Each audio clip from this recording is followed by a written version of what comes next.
Hello, everybody, and welcome to the Simplify Podcast. My name is Scott Hilse. Now, this podcast is brought to you by myself. If you would like a free trial of Shopify, as well as a free Shopify course in which I will teach you how to build, launch, and advertise your very own e-commerce store completely for free. I literally have nothing to sell you, and that course used to be $500, and now I'm just giving it away. So go to simplifydropshipping.com to claim those offers and support this podcast by supporting yourself and starting your very first e-commerce store today. Now, on to the podcast.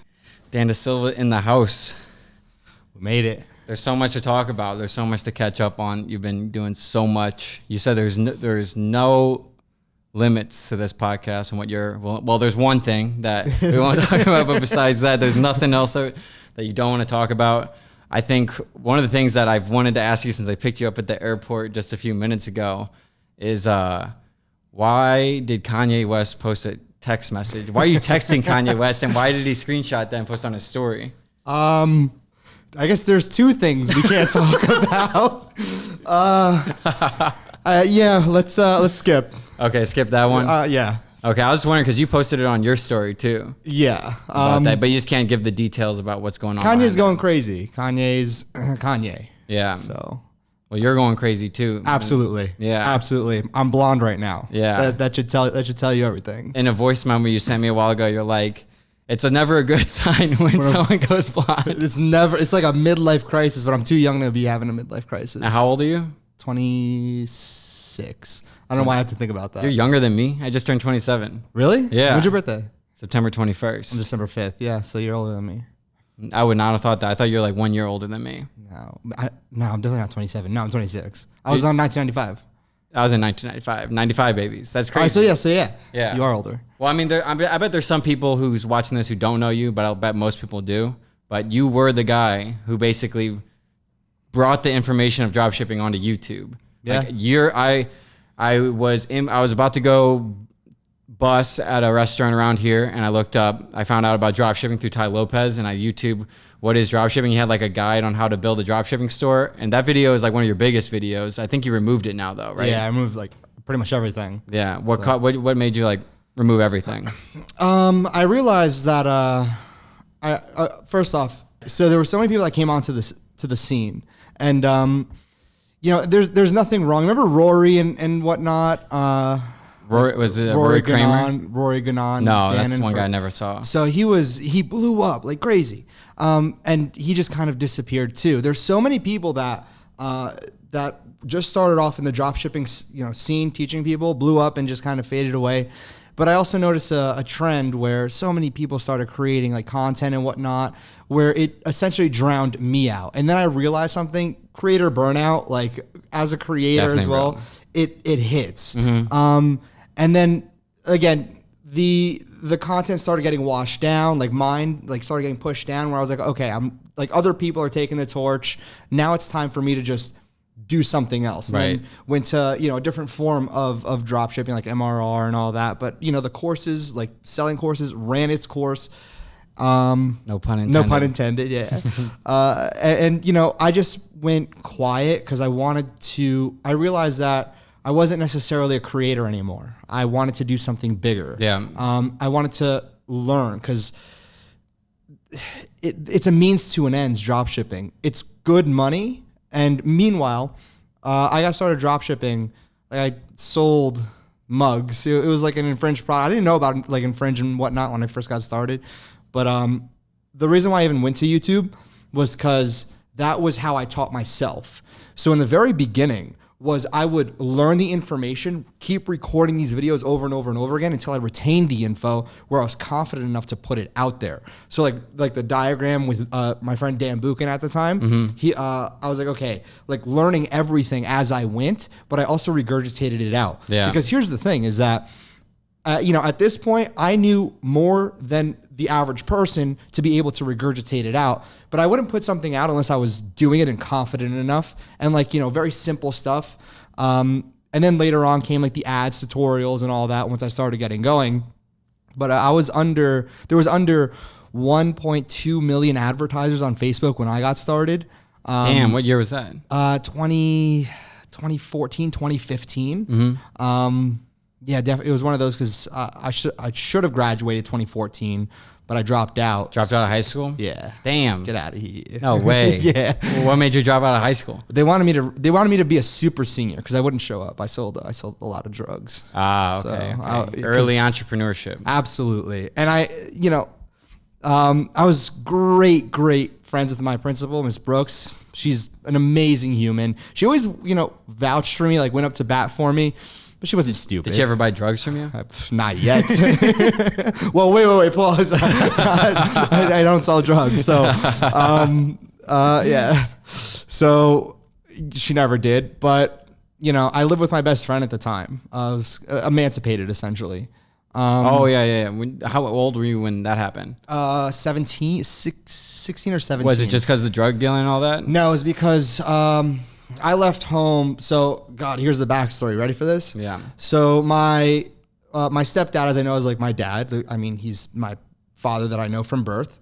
I never met my real dad, but over the years, I kind of was always with my family, like my mom's side, in regards to celebrating everything, like Christmas, my birthday, Easter, always. But my dad, his religion, he was a Jehovah's Witness, is a Jehovah's Witness. So over the years, my mom, went ahead and started to get converted to that side. So like the age of 13, 14, maybe, like around that time, it was just kind of like cold turkey cut off from my family because the belief system didn't believe in birthdays or anything. So I went from every holiday, birthday, every celebrate, like... Don't believe in anything? Nothing. Don't have one celebration of anything? No Jehovah Day? No, it's no Jehovah Day. It's called the memorial, like the celebration of like God and his passing, or excuse me, Jesus and his passing. So again, it was a very hard time period. This was also me leaving middle school into high school. I had no friends, like literally had no friends whatsoever. I would always be the kid eating like alone, by like the doors. But were you one of the kids that sprinted to lunch too? Like nah. Okay, good. Nah. Good. Like so you weren't a lost cause. Like running. Yeah, no, it wasn't that bad. Like we didn't get out of hand. All right. So me not having any friends and then getting cut off from like family events and all that. When my best friend was essentially my cousin Chris. Shout out Chris. Shout out Chris. It was so hard. And then I was like, okay. I knew my stepdad when he was younger. He kind of dabbled with anabolics, right? What's that? Anabolic steroids. Oh, nice. Nice. So I was like, screw it. I want to dabble with some anabolic steroids at like 14, 15 years old. Damn. And I ran a cycle at 14, 15 years old. How did that make you feel like in general? Like a god amongst men, bro. Did you get super jacked? So yes, very. I mean, it does my body harm now. I could tell you that. Right. Oh boy. Yeah, I'm that's balding, so bro. young. That's you're not balding. It's receding. What are you talking about? Yeah, it's not a balding though. So it's part of balding. It's all right. Yeah. No, it's just a quick trip to Turkey. But that's like saying you're dying when you're wrinkling. Hey. So here's the thing. I've ran 3 cycles in my life. And the reason why I did that was because me and my dad's hostility towards each other was always very aggressive. So I was like, oh, I want to let's go toe to toe. That makes sense. So it came to a point where we would go toe to toe, and like actual fights and stuff. So yeah, this one point we were gonna go at it in the living room, and then oh my God, do you remember what was happening? It was an argument over something, but my testosterone was flaring, was crazy, obviously, right? Mm-hmm. So I remember the cops getting called, and and this is where everything, like my entire life changed. Was I just remember picking up the cop and slamming him on the dining room table. The cop. Damn. So I had 2 options. My parents had 2 options. It was a male. Okay. So I had 2 options. And again, I don't condone my actions. I was very wrong. Like that's something that I've came to terms with. And so I had 2 options: juvenile detention center or be admitted to a psychiatric ward. So Bergen Regional in I think Paramus or somewhere like that in Jersey. Okay, yeah, because you grew up in New Jersey. Yeah. Yeah. So I was state admitted essentially into the psych ward. But here's the thing. I laugh at it now, but I'm very sympathetic about it because I can see how bad kids have it. I was put into this room. When you get there, there's like a cot, right? And I had a roommate. His name was Sebastian. And this kid was probably like 13 maybe. And man, this is the first time I ever heard of this character, Slender Man.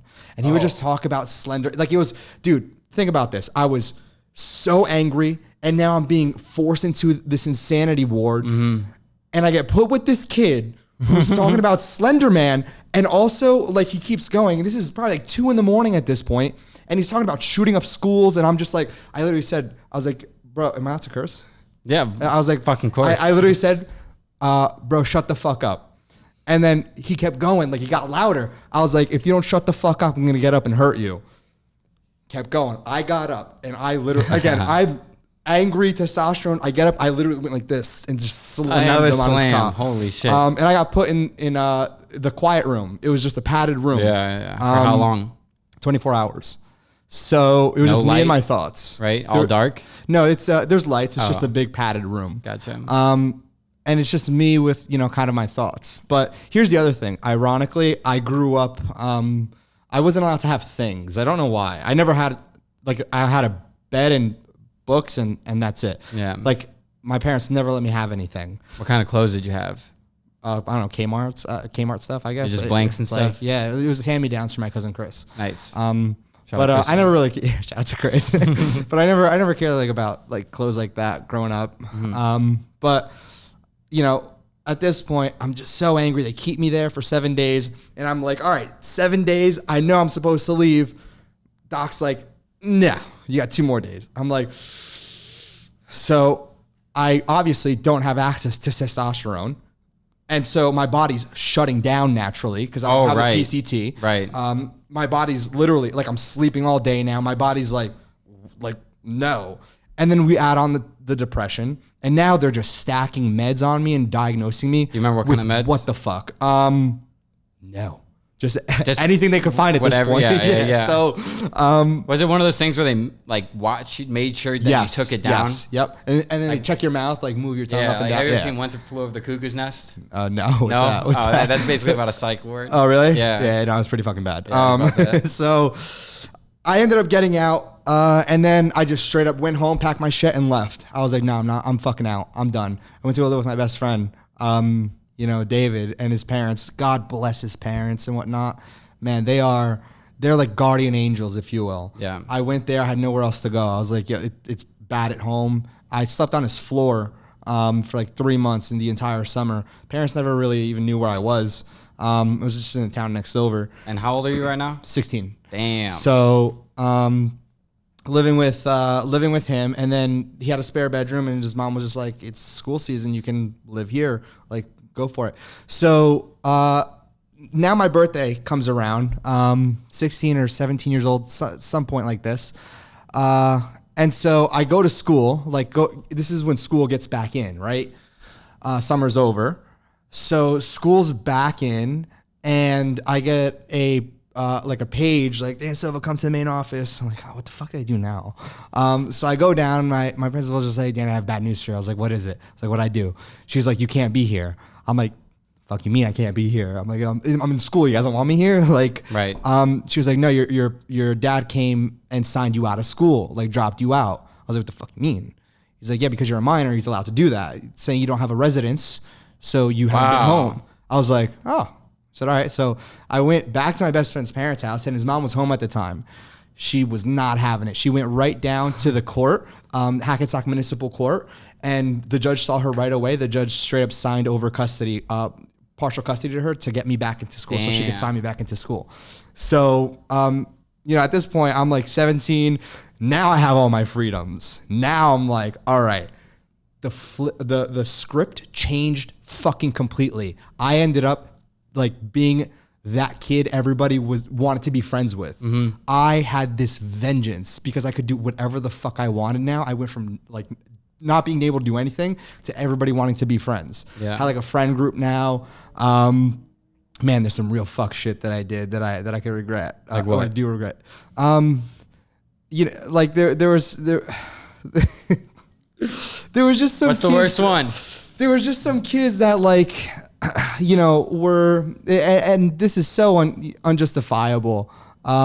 It's not as bad as it may seem, but there was, and I guess maybe now I'm just justifying it. But there were some kids that I was acquainted with, like the smaller classroom kids, if you will, for lack of a better term. And they were cool. They were just hardcore stoners, like super stoners. And I convinced them to just let me throw ragers at their house. And they were just like, all right, yeah. I'm like, all right. So like I said, Scott, like when I say at this point, I was also, kind of like moving weight around and whatnot. So I knew people from different towns. Like when you say weight, you mean just weed, right? Yeah, just weed, only weed.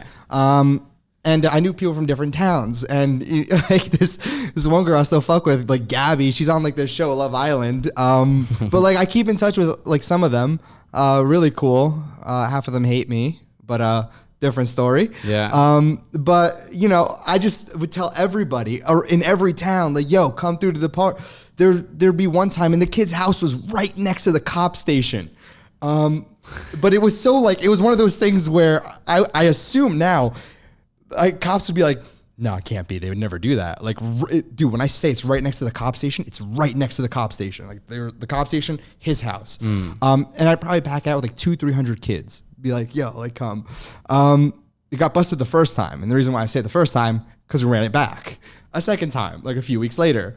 Where are this kid's parents at? His mom, so I don't know about his dad, but his mom is like a traveling nurse or like a doctor or whatever she was or is. So she was rarely home, but these kids would just kind of stay home and just smoke all day. And meanwhile, my number one thing in high school, I'd never smoke, I'd never drink, period. I didn't drink until I was like 20 or 21. Damn. Ever. Because I wanted to be as low profile as possible because of how much I was moving at the time, allegedly moving at the time. And so, it just, when I say it became a whole different, the kids that would outcast me, like the kids who play football, thought they were all that. When they came up, can we come? I look at them and be like, oh, now you want to be friends? I was like, all right. So I had, my main core group that was a grade younger than me because my grade didn't accept me. They never did. So I hung out with just a very select few kids. Like they weren't popular, but they weren't like shunned out. Like they in that middle, if you will. Like everybody liked them, but they weren't like doing crazy sports and all that. So yeah, that's kind of where I just went crazy. And I just, man, God, dude, I ran a lot of stuff and ran through. Oh my God, it sounds terrible. Ran through a lot of parties and all that. 18 years old comes around.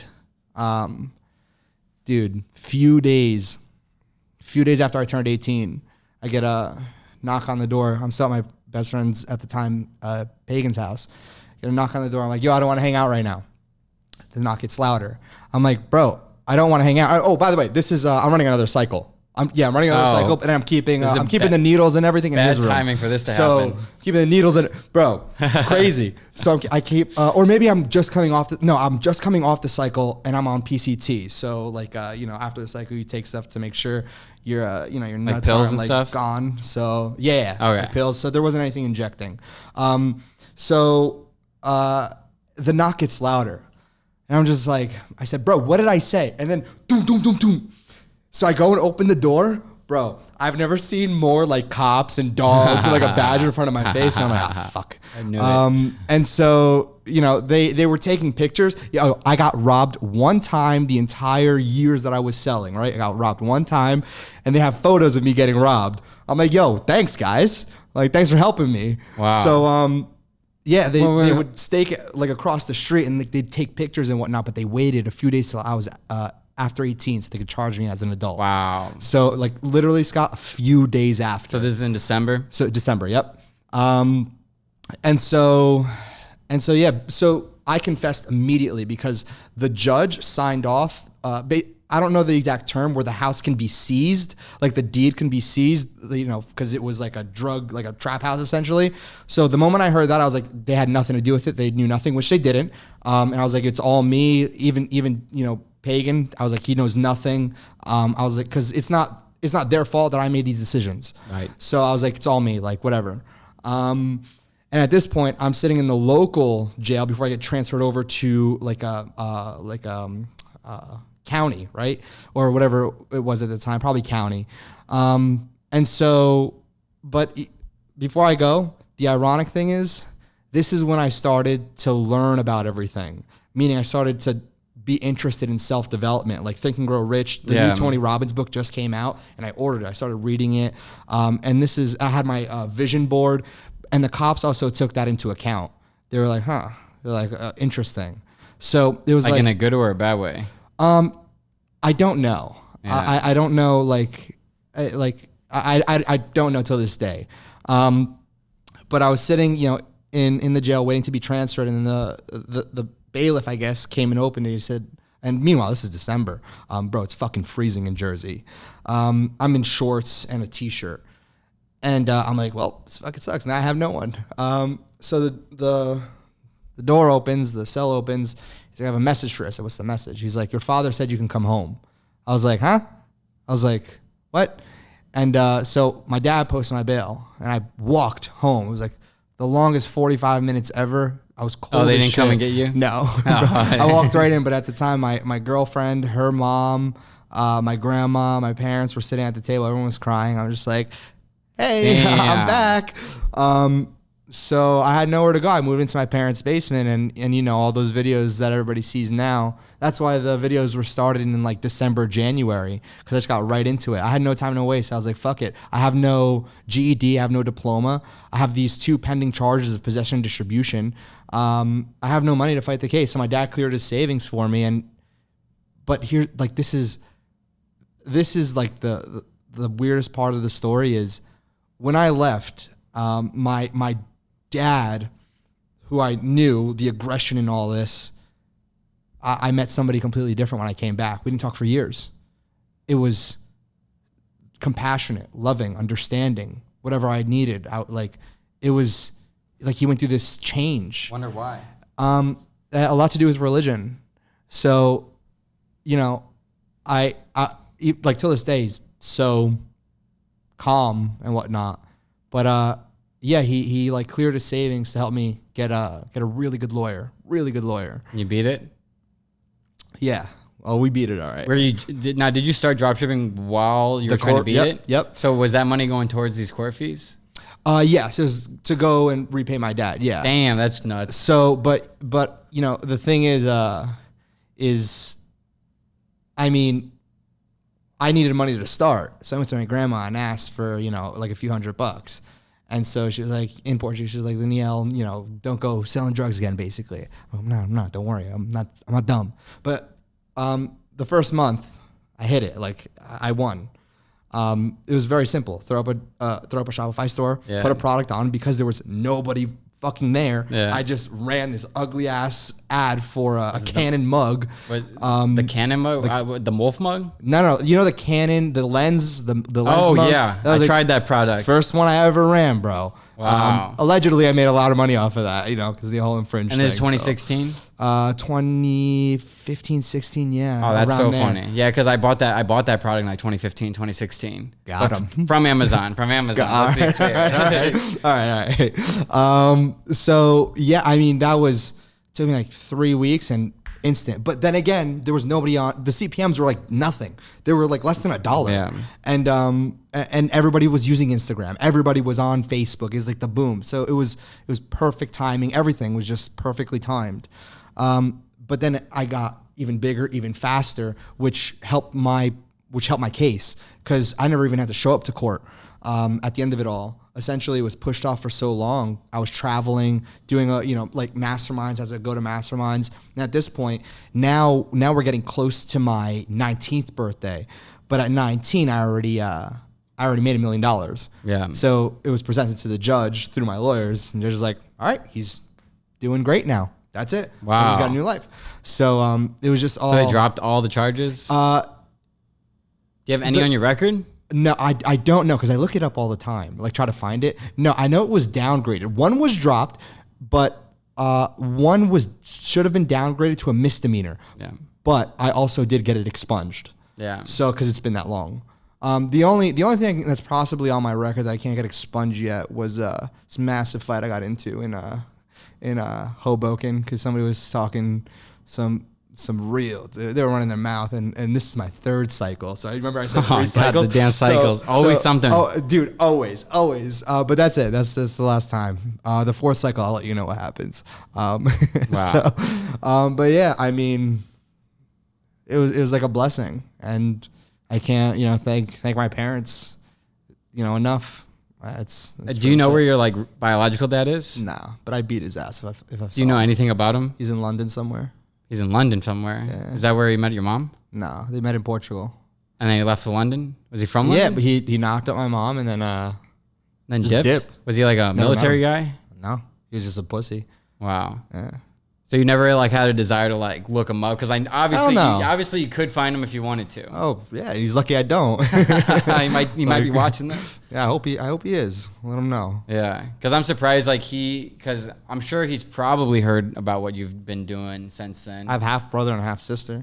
Oh, do you talk to them? No, I just heard like my mom told me one day. I was like, oh, cool. Yeah, so he definitely knows. I bet he'll try to reach out to you one day. But you better not. You better not. So yeah, I mean, that's the craziest fucking story I've ever heard of someone getting into drop shipping. And it seemed like all the stars were aligning because social media was going up, but the awareness to social media marketing hadn't been there, and the awareness of drop shipping was almost non-existent because Shopify had been invented like 4 years before that, I believe. Yeah, I think so. It was brand new. Yeah. Because all there was WooCommerce at the time. Because I remember I learned about this because I ventured into the Warrior Forum, and if anybody goes like and searches Dan Dasilva 15-year-old I am Warrior Forum, you'll see I was 15 years old on the Warrior Forum asking questions. This is before the drugs and everything. Mm-hmm. This is like before the high school stuff. I was already intrigued at 15. Yeah. But I went back to the Warrior Forum years later because I was like, oh, I knew there was interesting information. I went to the e-commerce and whatnot section of the forum. So when Digital Point forums was a thing, Warrior Forum was a thing, and somebody just mentioned Shopify. Like I still don't know the post till this day. Somebody just mentioned it about this idea, this business idea, and they were like, "Oh yeah, it works. It's great." So fuck it. What did I have to lose? Right. I lost everything already. I started with nothing. Yeah. I had nothing. So I was like, "Fuck it. Let's give it a try." And I mean the first one, 1 for 1, 100%. Yeah. So one time I was 18, I got arrested and I represented myself and I didn't have to speak a word to the prosecutor. He dropped the charges the second I walked in. No way. I didn't have to speak a word. It's all like that lawyer stuff is such a scam. Like lawyers, they'll like literally what I learned is they'll take thousands of dollars just to go shake hands with the prosecutor. And then he'll be like, okay, now you pay the fine. That's what a lot of these lawyers do. And it's like, depending on the case, it's about who you know. Yeah. And a lot to do with my case was who the attorney was. Your attorney? Oh yeah.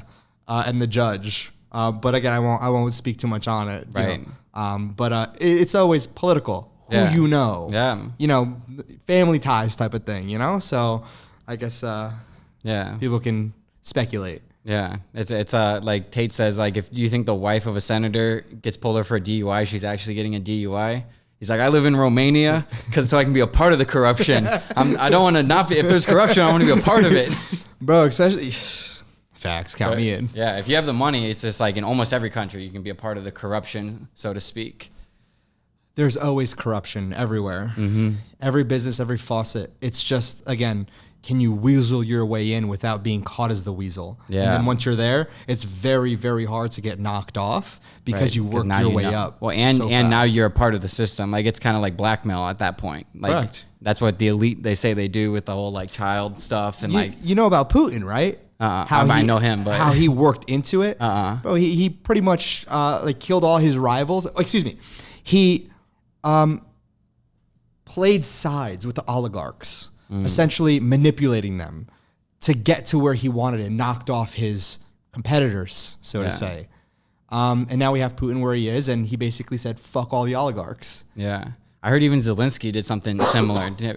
Wasn't he a pretty sketchy guy before the war? I just know he was an actor. I heard that when he won the war, he jailed all of his opponents. Really? Like he just threw them in jail. I could be wrong. It's a cold world. Yeah. I wouldn't be surprised. I wouldn't be surprised either, especially in that whole area, you know? Like you said, there's corruption everywhere. To pretend there's not. You know, the only place there's not corruption is Antarctica. But that could be the most corruption of them all. That's what I'm really trying to go to Antarctica, see what the fuck's going on there. So when it comes to that, it's just like, obviously then that's when you started making the YouTube videos. That's when you launched the course and everything. And then you said once the course ran its course, you kind of stepped away from YouTube. Yeah. So what happened once you stopped YouTube? Once I stopped YouTube, I kind of just like, well, here's the thing.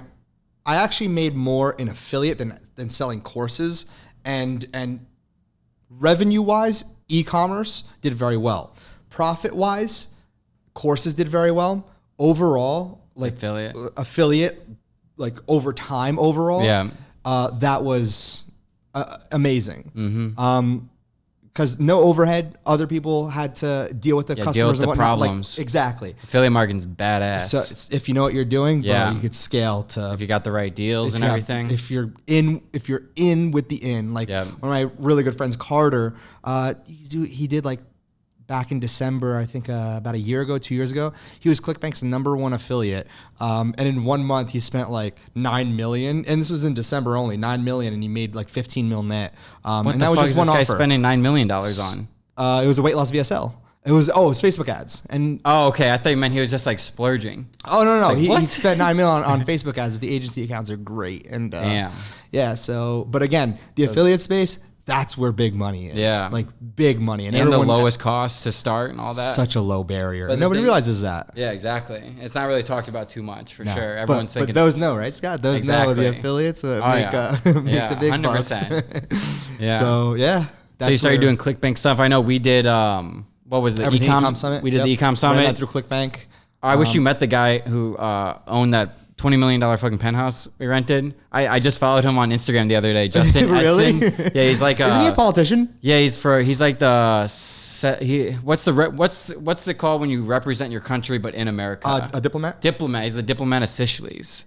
What the fuck is a shish? Not Sicily. Sicily? No, Sicily's off the coast of Italy. Seashells or something like that. Okay, I know what you're talking about. SEYCE. Yeah, that guy. Wow. He's hilarious. Yeah? Yeah. I'm going to try to get him on here. You know what? I'd love that connect. I'm telling you, get a passport if you can. No, yeah, I'm going to get 10, you know. But, I don't think I told you this story. Did I tell you in New York how he used to drop ship in 1999? You did tell me this. Yeah, you did tell me he made $1 million a week when he was 19, just drop shipping cigarettes, and then you told me UK this. like CIA basically threatened to kill him. Yeah. You told me this. Yep, when we were in New York, because you looked them up. Yeah, you said like Facebook. That's when Facebook ads were not like you could just easily launch a Facebook ad or whatever. When he was doing it, you could just go to forums and spam it, and that's how he made all of his money, just like spamming Craigslist ads and stuff. Yeah, he's like get your cheap cigarettes here at cheapcigarettes.com. And this brings up an interesting point and I guess we'll transition into this, is that a lot of people don't understand a lot of money is made in the black area. And if you want to make a lot of money, what do you might want to rephrase that question. Stop. I know what you're saying. You mean like black hat? Like black hat, okay, yes. Okay. Like that's just going to get clipped everywhere and be like, oh, he's a racist. The way you started cracking up, I was like, fuck. In like operating in a gray area. Yeah. Black hat area. Well, that's what my mentor said. He goes like, if you look at it, most people who are uber successful, it's gray hat. Not everyone's black hat, not everyone's white hat, but the people who are like... Well, you have to define what black hat is, no? Black hat is like strictly illegal operations. Depends where you are.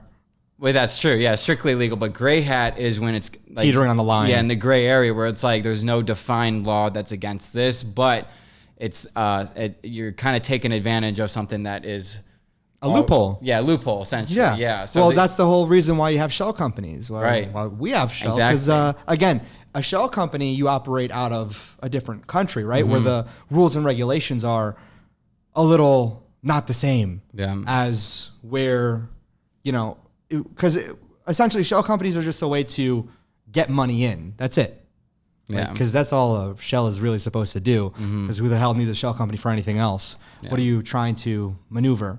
So, and then you pass it through. But again, it can obtain the money because of the certain fact that how it's being obtained isn't kosher. Right. And it would never fly in a tier 1 country like America, New Zealand, Canada. They'd never, ever approve of the way that's moved. So. And there's a lot of tax benefits to the shell company too, right? Because most of the shell companies are in like tax efficient places, right? Yes. I mean, yes, depending on how you set it up. A shell company can move the money freely, but you get double taxed. Like if you have a shell company in, let's just say Cyprus, you still have, I think it's a 1.25% tax, but you can move it elsewhere offshore, like Caymans, for example. But again, Caymans doesn't really have a tax there, so that's kind of off the table. But if you were to move it to like somewhere like Curacao, theoretically, the tax there would be less than 2.75 or 4.75, something like that. You get the double tax, but it's nowhere near. Even if you went to what is it? Puerto Rico. Puerto Rico is still like what, 6% or so. 4, I think. So depending where you live. Oh. So might be more after that flooding. Might be more after Logan Paul, like fucking in the Bad Bunny situation. Yeah. Wait, what's that? Bad Bunny basically said, "Fuck you, Logan Paul. Like you're just taking advantage of here," because after the whole flooding and whatnot happened, when Puerto Rico was just like underwater basically, Logan didn't even say shit. Meanwhile, he's the one reaping all the rewards. Yeah. So yeah, it's fucked. Is Bad Bunny from Puerto Rico? I assume so. So that's what I kind of put together after I saw that. I think.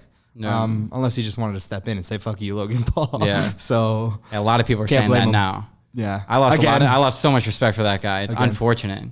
Oh, you lost so much when he went around and showing people hanging from a fucking tree in Japan.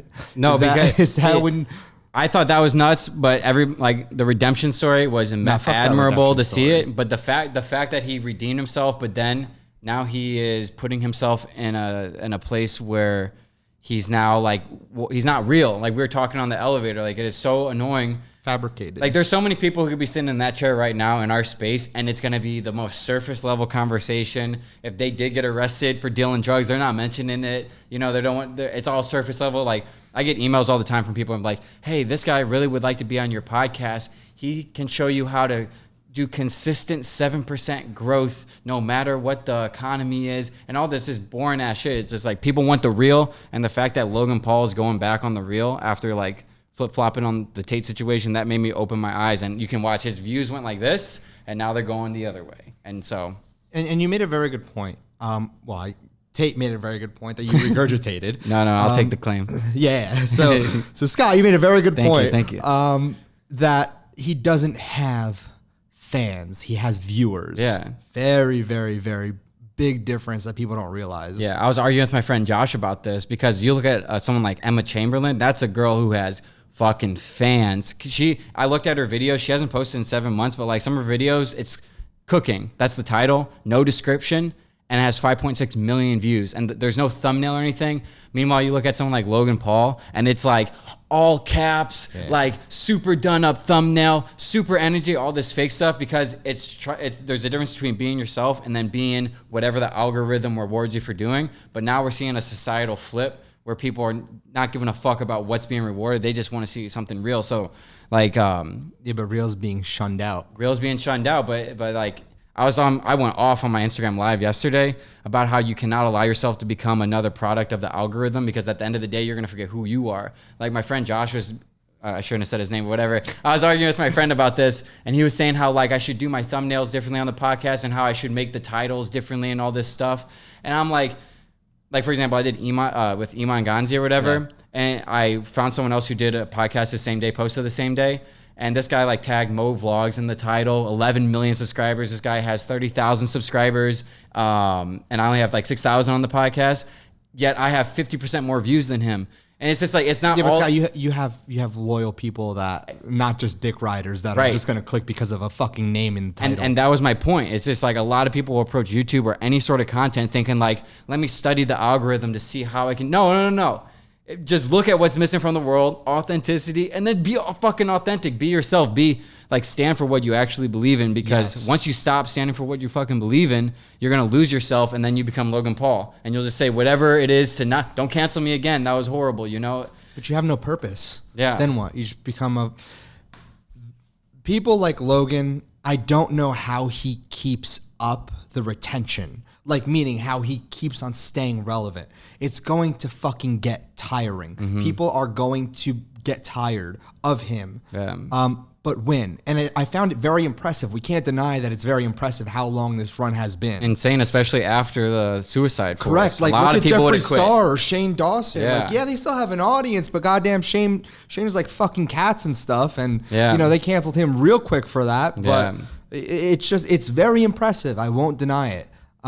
It's just, how long can you keep going? There's an end to it. We're talking at the hotel. A lot of people, they'll let the money change them, and it's so refreshing to see someone who doesn't change at all about with the money. You see someone like Sneeko who's saying the exact same message since he was 13. Yeah. You're seeing someone like Andrew Tate who's getting banned account after account after account on Twitter, but still he brought it up. He's like, you know how rich I could have been if I would have like caved to this, and promoted this. Yeah. But he's like, I didn't think it was good for me, so I chose not to do it. And that is the rarest thing. That's why you see corrupt politicians. That's why you see corrupt media, because wherever that money is coming from, eventually you're going to start catering to them. Correct. Even though you don't have to. Correct. Until you go, you go to somewhere like Romania, you don't need that much money to get your way. Yeah. Or get, that much pull needed to do what you want to do. Very smart. Yeah. Very, very fucking smart. But Scott, what color is your Bugatti? I get hit with that all the time. It'll be blue. That's what I was about to say. Yeah, it's going to be blue. I'm very blue, especially today. Yeah, or mine will be purple. That's a big fuck you to somebody in Toronto. Do you ever sell? Oh yeah, well, I can't wait to get into that. So hold on, yeah, let's. Oh boy, am I gonna air out a bunch of shit? What are you gonna air out? Nothing. We'll get to it. What are you gonna air out? Oh okay. boy. I guess we'll eventually get there on your timeline. I didn't expect to go through the timeline, but I'm glad we are, because like I didn't know any of that about you. I knew you got arrested, but I didn't know like any about you. But in terms of the timeline, like we're right at your ClickBank days, which I assume would be about 2019, 2020, and then the pandemic hits. Yeah. How did that change everything? Man, I just fucking did so many drugs you couldn't even imagine. I got so consumed in doing blow. Like, were you doing drugs like before this, or was it okay? It was, had you ever done like cocaine before that? No. Damn. I did Adderall, like, because I got prescribed it. Almost the same thing. But here's the thing: I went. I stayed in the Porsche Tower for like a month or so, a month and a half, with like Kevin David and whatnot. Like, Kevin's one of my best friends. Yeah. I still talk to him, love him till this day. And for those of you who don't know what the Porsche Tower is, I believe it's the only building in America where you can drive into the elevator and then you drive your car into your living condo. room. Fuck the elevator culture. Wearing a mask to go on the elevator is not a thing at the Porsche Tower. But yo, listen, let me tell you this.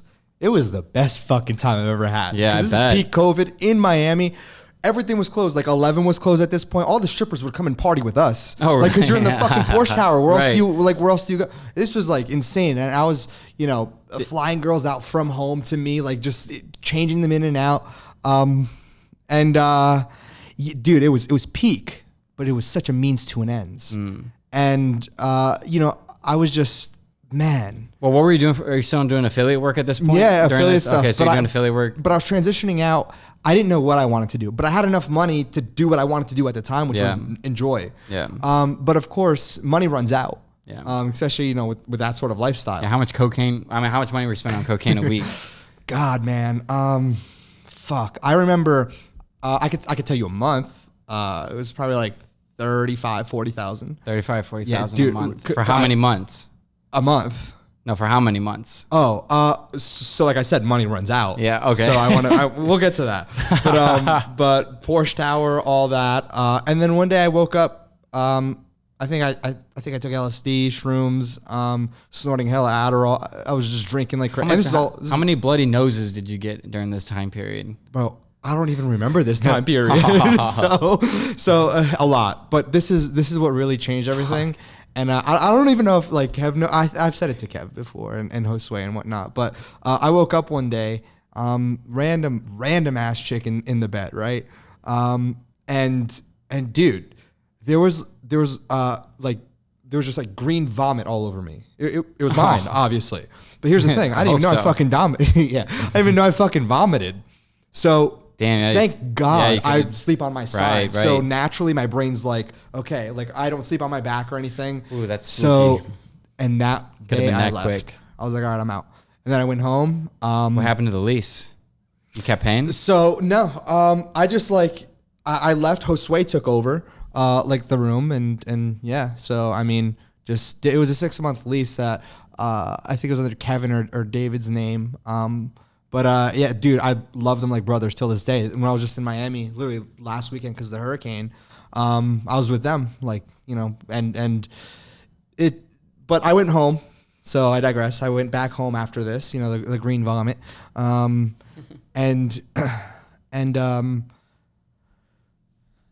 yeah, I left one apartment, and went to a new apartment. Now, this is when I started shopdfy.com. Now, here's the thing, is that this is when the blow got way out of hand. It wasn't out of hand yet?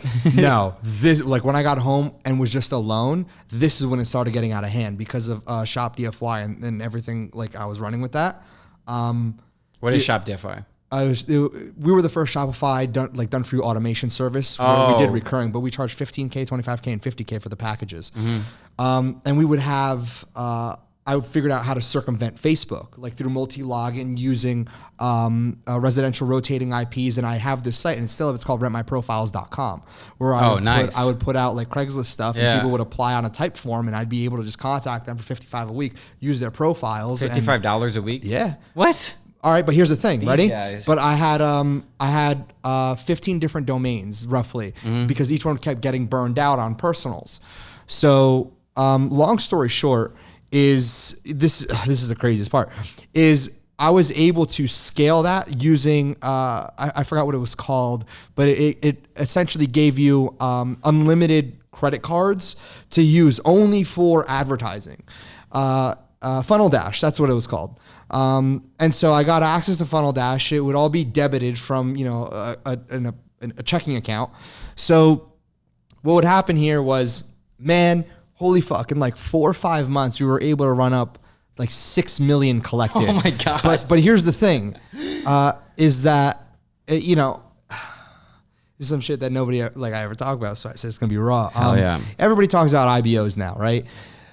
When people were signing to Shop DFY, our whole thing was, you know, we would charge you essentially for running the store and doing everything, getting the custom checkout and everything on there. But you would also be the one signing as a merchant processor. We would invoice you because it's under Shop DFY. We would invoice you for the services. Yeah. And that invoice would also include, you know, the advertising expenses versus the revenue generated from recurring. You can willingly pay the recurring, right? You didn't have to pay, but if you didn't pay, then we have to stop advertising, right? Because we're running the advertising. So that was, again, that's why when these individuals, and I get really angry and snap at a lot of these people saying, you know, you're not doing IBOs right. Because when you transfer the money from somebody's account, like directly, without doing it properly, like I kind of just described here, it's a RICO case. It's money laundering. Is that what happened to Kevin Zhang?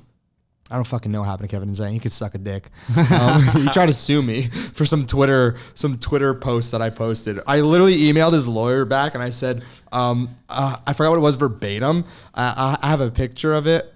It was basically like, I will embarrass you guys. You know that this is not this isn't something you can like battle in court, because it was like an opinionated tweet.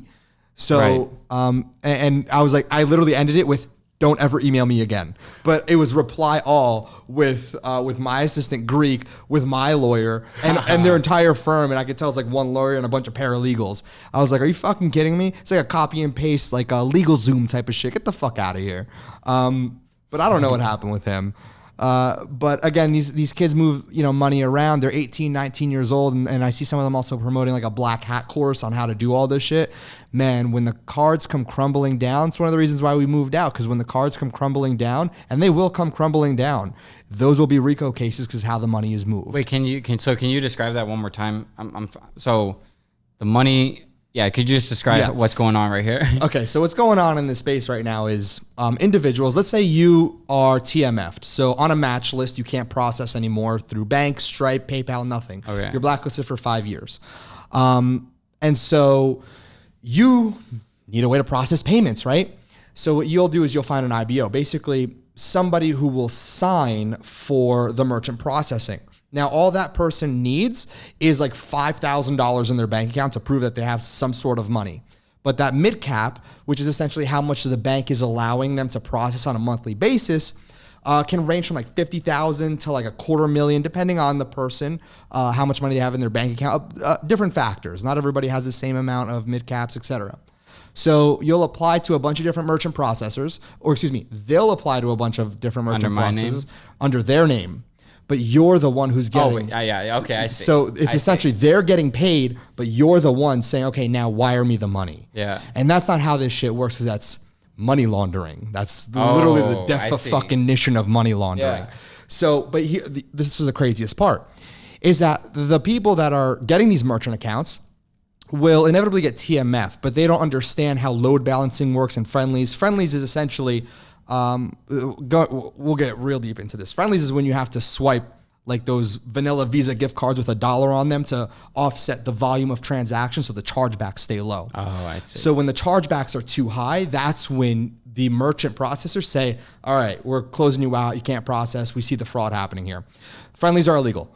However, if you cycle LLCs every 90 days, you can get around this. How does that work? Is because roughly on the 90 days plus is when all the chargebacks occur. So if your IBO gets 90 days of processing history and $5K in his bank account, they can keep just submitting new LLCs with the same names relatively. Like if it's Dan's 123, like that's the store name, Dan 123. They can submit a new LLC that's Dan 1234, very similar, and get approved with 90-day processing history that looks squeaky clean because all the chargebacks and everything come in after around 90 days. So the banks are like, perfect, here's a new one. Keep doing that. Just keep rotating. And then so you have more than one mid. So then those mids will just cycle through. I see. But here's, again, like I said, moving that money from this person, and 90% of the time it's very unknowing. Like the person who's doing this, like I'd imagine so. A lot of times it's just, oh yeah, no, here's 10K, don't ask questions, we'll handle everything from here. That's the definition of money laundering. Yeah. So the money gets passed up to to these kids, and they're like, all right, but once they burn that IBO, and that person, if ever in 5 years they want to go ahead and start an online business, they can't because they're blacklisted. What happens in terms of like taxes? Because when they get taxed on that at all? Yeah, it's for you to figure out with them. That's fucked up. Yep, that's crazy. And this is the danger that none of them talk about. None of them. Because as an unknown person, I would have no idea what I'm getting myself into, and I would just be like, and how much do people pay people like that?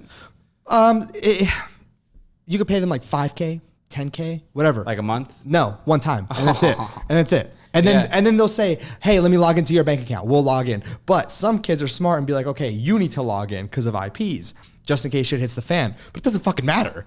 Like, it really doesn't matter. If you asked me when I was 19 and I was in college and I needed money, fuck yeah, I'm saying yes to 10,000. You know? I mean, a lot of times it's like grown ass adults too, because it's, everybody needs money. Yeah. Everybody, and a free 5, 10K. Most people are in desperate situations. Correct. I think, didn't they say like in America, like 60% of people don't have like $600 in order for like an emergency fund? Yeah, it's kind of crazy. I didn't know that. That's really crazy. So, and what really gets under my gears is that these kids are creating like courses around it. That's insane. I'm like, wait a minute. I'm like, and I'm out here speaking against it, and then I get fucking maliciously attacked. Like, no, fuck you for like saying it's a scam model. What the fuck you mean? I'm the one who has and pays the SEC lawyers, the FTC lawyers, like I understand. Well, SEC is not even for this. It's FTC. SEC is, kind of something different now. The FTC is going to fuck you. And I already posted, like, on my story, I posted once, and then Ant texted me because our lawyer saw, because he follows me. He's like, take it down. I posted the DOJ going after somebody specifically for this, for IBOs and all that. Exactly. He made 1.3 mil in revenue. Bro, if you make 1.3 mil in revenue and you're getting taken down by the DOJ, you're a fucking failure. Period. Like, if you make 1.3 over the time that he did getting caught with the IBOs and whatnot, you're a fucking failure. Yeah. And so, and I mean that in the most non-condescending way. If you're gonna go down for fraud like that and you only made 1.3, bro, maybe you should have just done it legit at that point. So again, this is where it comes to operating in the black hat area, or in the gray space, because this is open to interpretation. Because forced continuity, depending on how you run your pre-check boxes, a lot of people don't know that you actually need two boxes. People need to consent to the subscription, but then another pop-up needs to happen, like underneath it. It's like a double opt-in that they need to check. It needs to be manually done by them. So both of them, or just the second one? Okay. Both of them. Yeah, a lot of people are doing that just pre-check. Oh yeah. So that's a the big pre-check difference. works. So it works. At the 1247. Yeah. Right? Who the fuck does everybody think it came from? Because me and Bogdan ran, hypothetically, if we were to ever do it, that's what it would have been. Well, hypothetically, I heard someone big doing it, and he was like charging it as like Starbucks. Like premium? No, like the name that came through. Oh, on the descriptors? Starbucks. Yeah. A lot of people will do that too. I feel like that takes it to another level. But it'll be like STRBKS, like something like that. Yeah. It can't ever be exact, or the merchant processor or the bank. Gotcha. Yeah, that's probably what it was. Won't ever allow that. But but here's the thing. If they do allow that, you know why all this goes on is because the people underwriting it, like the merchant processors that get the mids, they get a kickback of every single transaction. So of course they have 10 clients running in Nutra that are doing $1 billion in revenue. They get a kickback, even if it's like 0.5%. 0.5% of a fuck ton of money. Yep. Still a fuck ton of money. Yeah. So, but again, they don't care until they get investigated, and so many of them do get investigated. Who's that guy right now fuck, there's this one dude that everybody used to work with, and he got fucked over in his company. I think I know, but I'm not going to say the name just because I don't want to throw out a name then end up being wrong. Fuck, man. All right, yeah, I can't remember it right now, but I know Preston worked with him. I don't know if that'll throw. I'm almost certain, because I think you told me about it. You did tell me about it in New York. But he wasn't getting, it's definitely not then, because he wasn't getting, that company wasn't getting indicted at the time. Okay. So it's a different, Oh, you're telling me a different situation. Yeah. Okay, good thing I didn't say that name then. But yeah, no, like there's so many merchant processors that are, and that's why when you talk to, that's why when you talk to your merchant processors, a lot of these kids, and I keep saying kids because like I feel like one of those like angry old heads in rap that like look at the younger generation and is just like, oh, this old head doesn't know. But like you have somebody like J. Cole calling out fucking the Lil Pump situation years before it happened, right? Yeah. So one thing that people don't talk about are bank pages. So if your merchant processor talks about, or you talk about a bank page to like in a chat, Skype, whatever it is, WhatsApp, if you talk about bank pages directly, bro, it's essentially admitting to fraud. That's it. So, and a lot of people don't know what bank pages are. So, is that the statements? No, exactly. So I was actually hoping you'd say that so I could prove my point.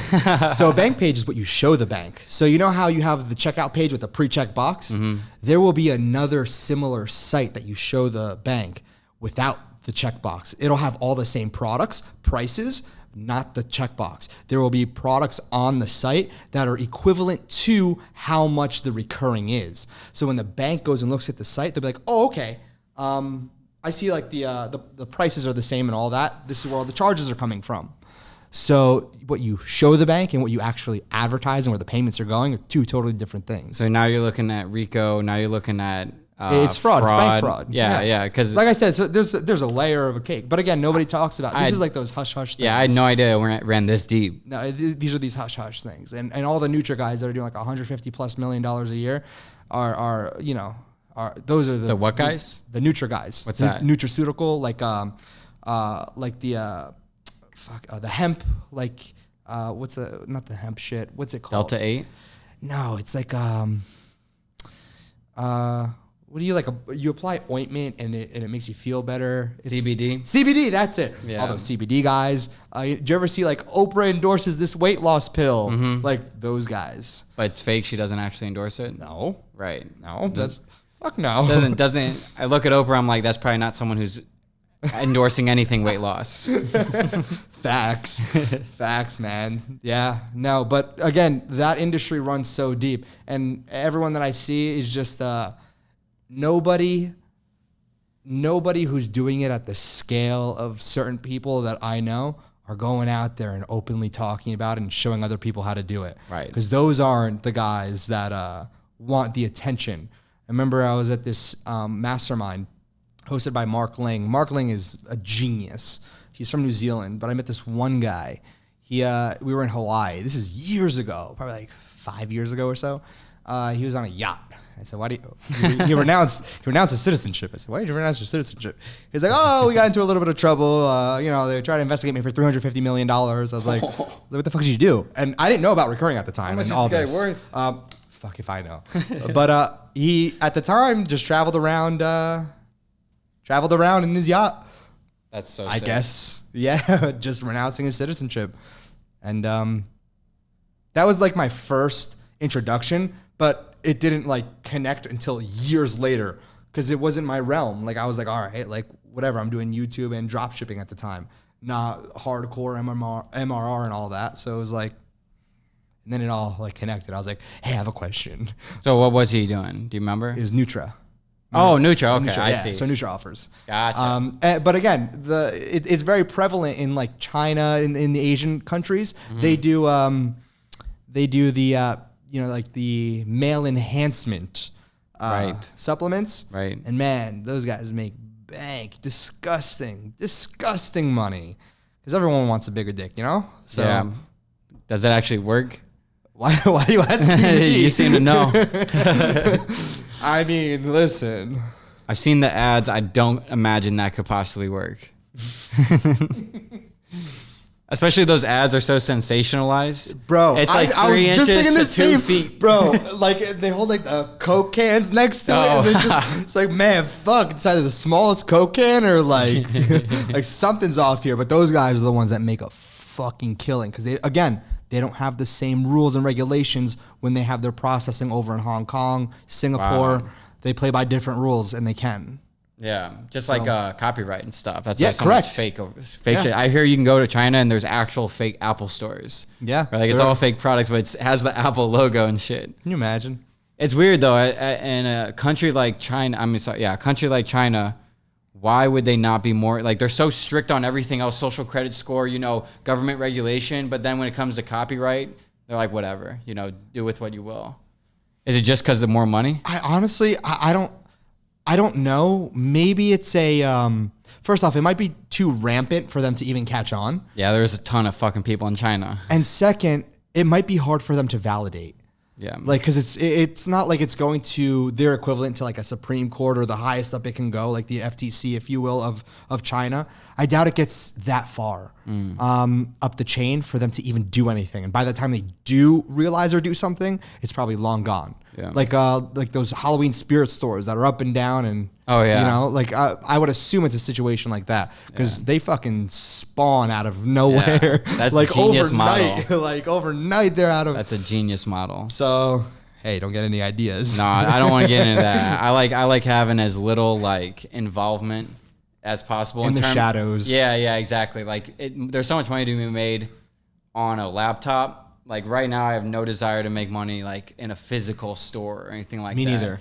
Now I do regret and I don't know if you even thought about getting into this back in the day, but I do regret not getting into COVID tests because they were giving $140 per test that was given out for free Where? The government. Who? The government. They were giving you us These are money? government contracts. So when I was at the lake, the Lake of the Ozarks? Yeah. So I was driving down there. I was charging my Tesla, and this guy in a blue Lambo pulls up. He's like, I like your color. I go, no, I like your color.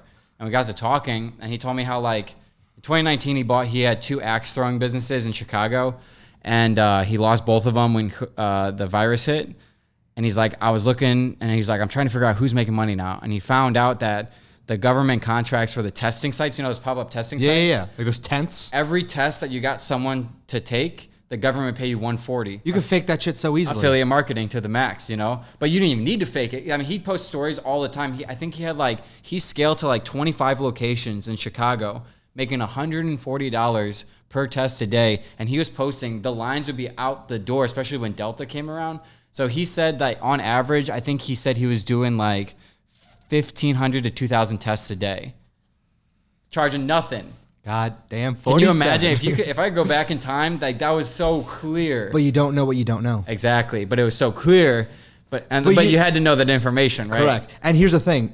You would be surprised how much opportunities like that exist right now, but we don't know about. Government contract. Government contract is huge. Yeah. Not even just government contracts, just in general. Yeah. Like, one thing that you do, like you mentioned before, there's stuff that people can do that they don't know about.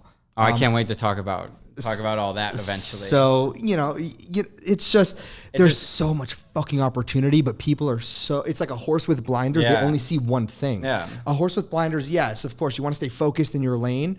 However, it's always good to step out. Yeah. Step out, and next thing you know, I completely stepped out, have been in the shadows, and just right. You're doing something more money than I've about. ever fucking made before. Exactly. And I mean, now my biggest thing isn't even money anymore. It's more like vendettas. So I'm so salty about some shit. Yeah. So you might need to do go. DMT. I feel like that's a bad way to like approach why you're going for money. Oh no, it's not even like I said. It's not about money anymore. So is it more the power that where you get the vendetta? Is it revenge by success? Because I think revenge by success. David Goggins said that better. he said like don't search for vengeance, search for torture by success. Yeah, it's more so of that. But I want to be in a certain area, like in a certain geographical area, 24/7. I want ads. I want billboards. I want everything. I want it to be known that if you fuck me over, don't do that. Not gonna lie, when I had a really toxic relationship, I thought about running some damn Facebook ads in St. Louis. Not gonna lie, I bought a billboard once. You bought a billboard once? Yeah. Was it over a girl? Yeah, really fucking toxic. What was it? What was it? What'd she do? The billboard? What? What was the billboard? It was just me.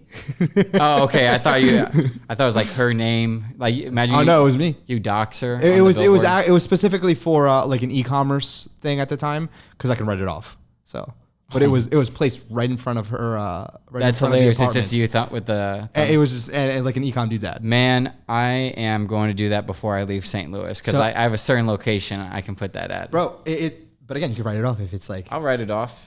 It's a flex. Yeah, I'll put my website there too. Because she lived with her boyfriend that she left me for.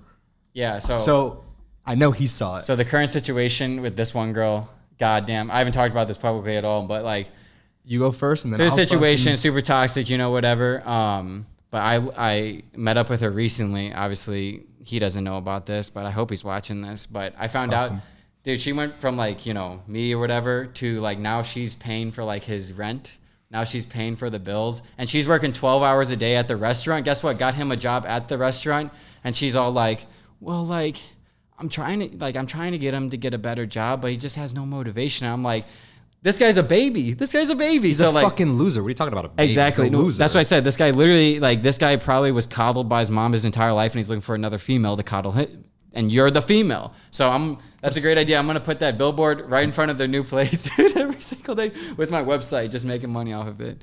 And you should. That's hilarious. It's a petty move. Man, that is so funny. Yeah, I wouldn't think about that. Boy, now that we're on the topic of women. Yeah. What's been going on with you? Oh, I think this is the spiciest part of the podcast now. So where do we leave off in the car? Well, Ibiza was a very fun trip. Yeah. Now, I know. Oh, that's right. I know. Some people are quivering that are gonna watch this podcast right now. Give the people the recap of what you told me in the car when I'm like, hold it for the podcast. Hold it for the podcast. All right. So,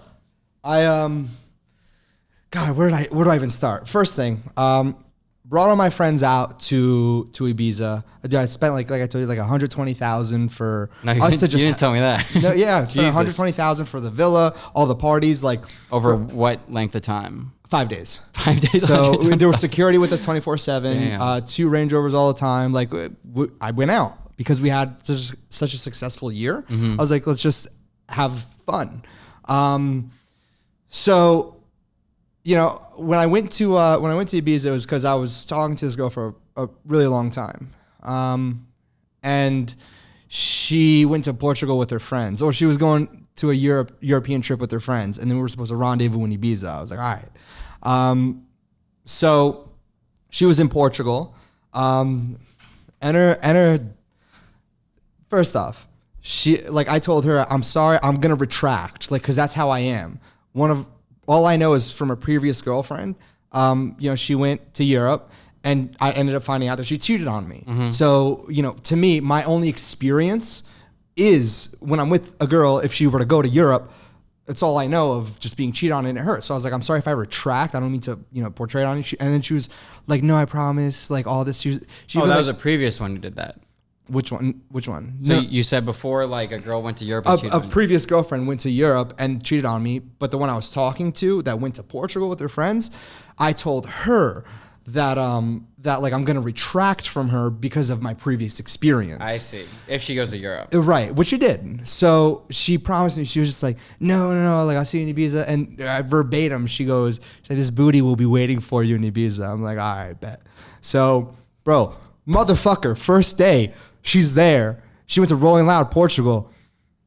Her friend posted a fucking story of her with some dude. I'm like, are you fucking kidding? Bro, I saw red. I was just like, all right. And this is really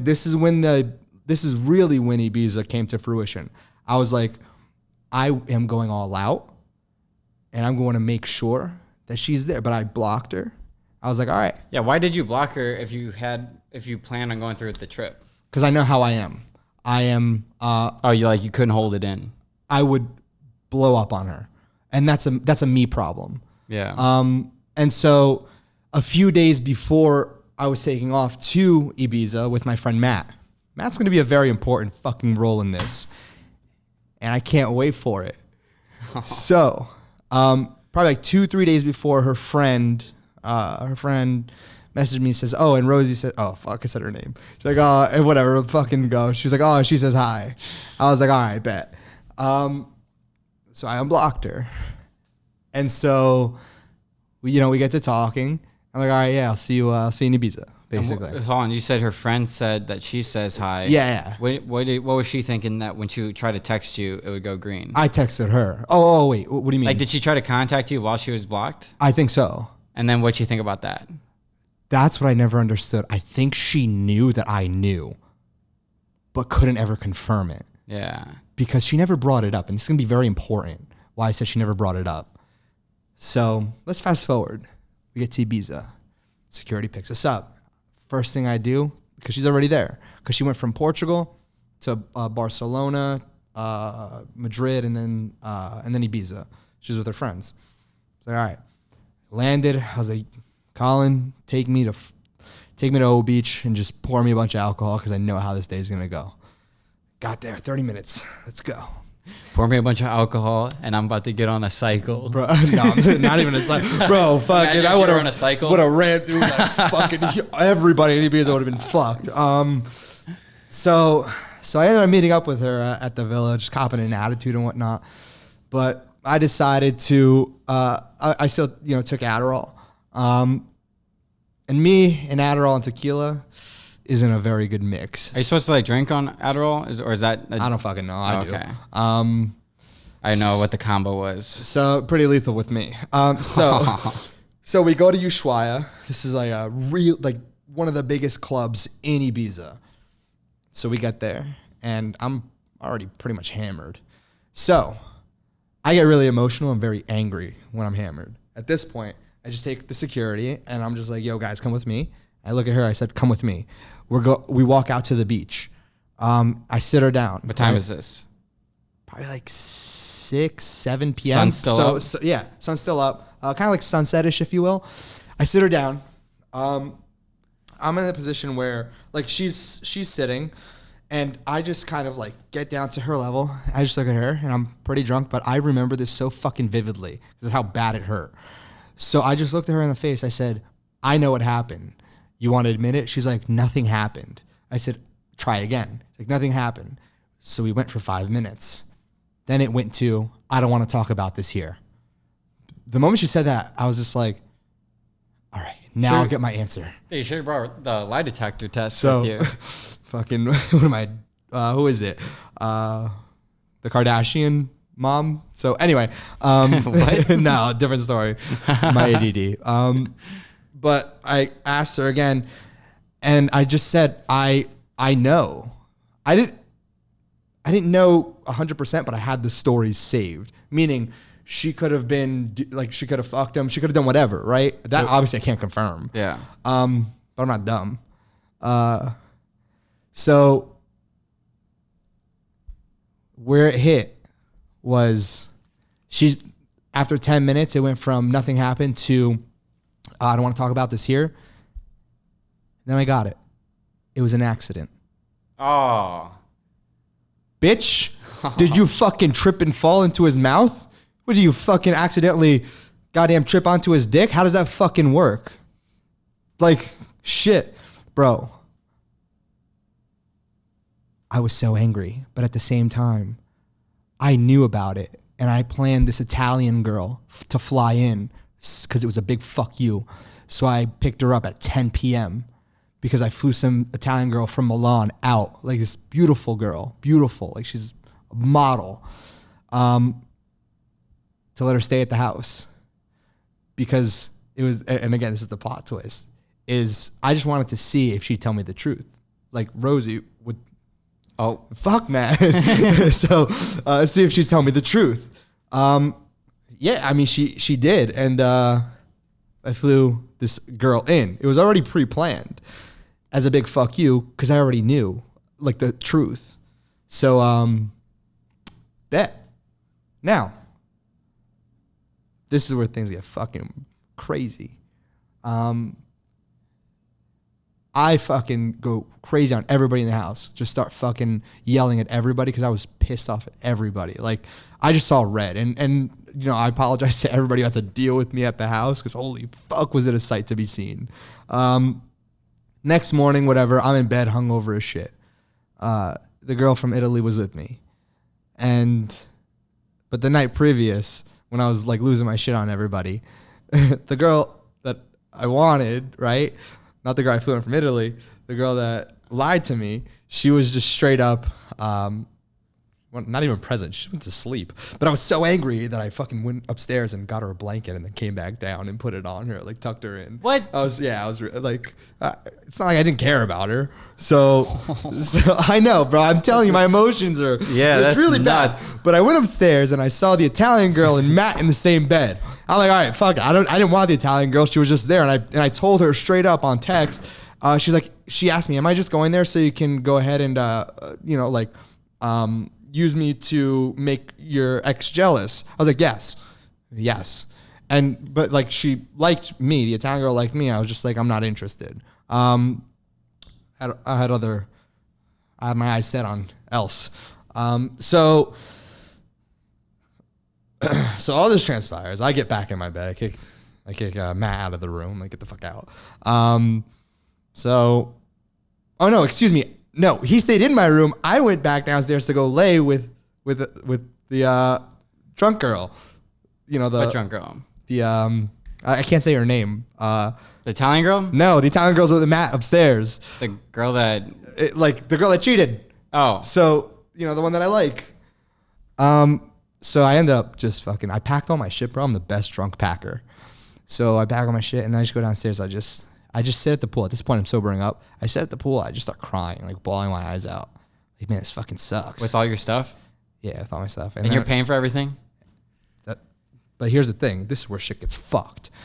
All right. So I just, at this point, I didn't even want to leave, like get a flight and be out. I wanted to so bad. I was like, fuck, I'm too tired. So I just go into the room and just sleep right next to her. Didn't even do anything, just slept right next to her. And then woke up in the morning. She's like, are you okay? I'm like, yeah, I'm great. So I just was so, dude, the rest, I was just like, man, this fucking sucks. This all fucking sucks. And then,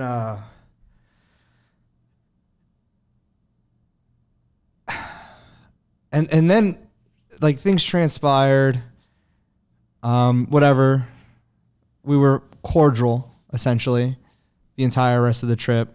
This is not how I expected it to end. But last week. Oh. Wait, so when was this trip? 2 months ago. Okay. So last week during the hurricane, right? Matt came and Ant was there. And my CEO, told Matt, come to Miami. We have this crib, whatever. Something transpired with somebody arguing about Matt because some people don't really like others. So I'm like, this, squash it. Like obviously, it's kind of like the end. Right. And then one of the kids decided last minute he didn't want to squash it. I saw Reddit. I was like, who the fuck are you? I said, like, fuck off. Because it made me really angry because I went to bat for Matt because Matt was always has always been a very good friend. And I didn't know this other kid for I maybe knew him for 2 weeks, maybe 3 weeks. I met him through Anthony, but Matt I've known for years.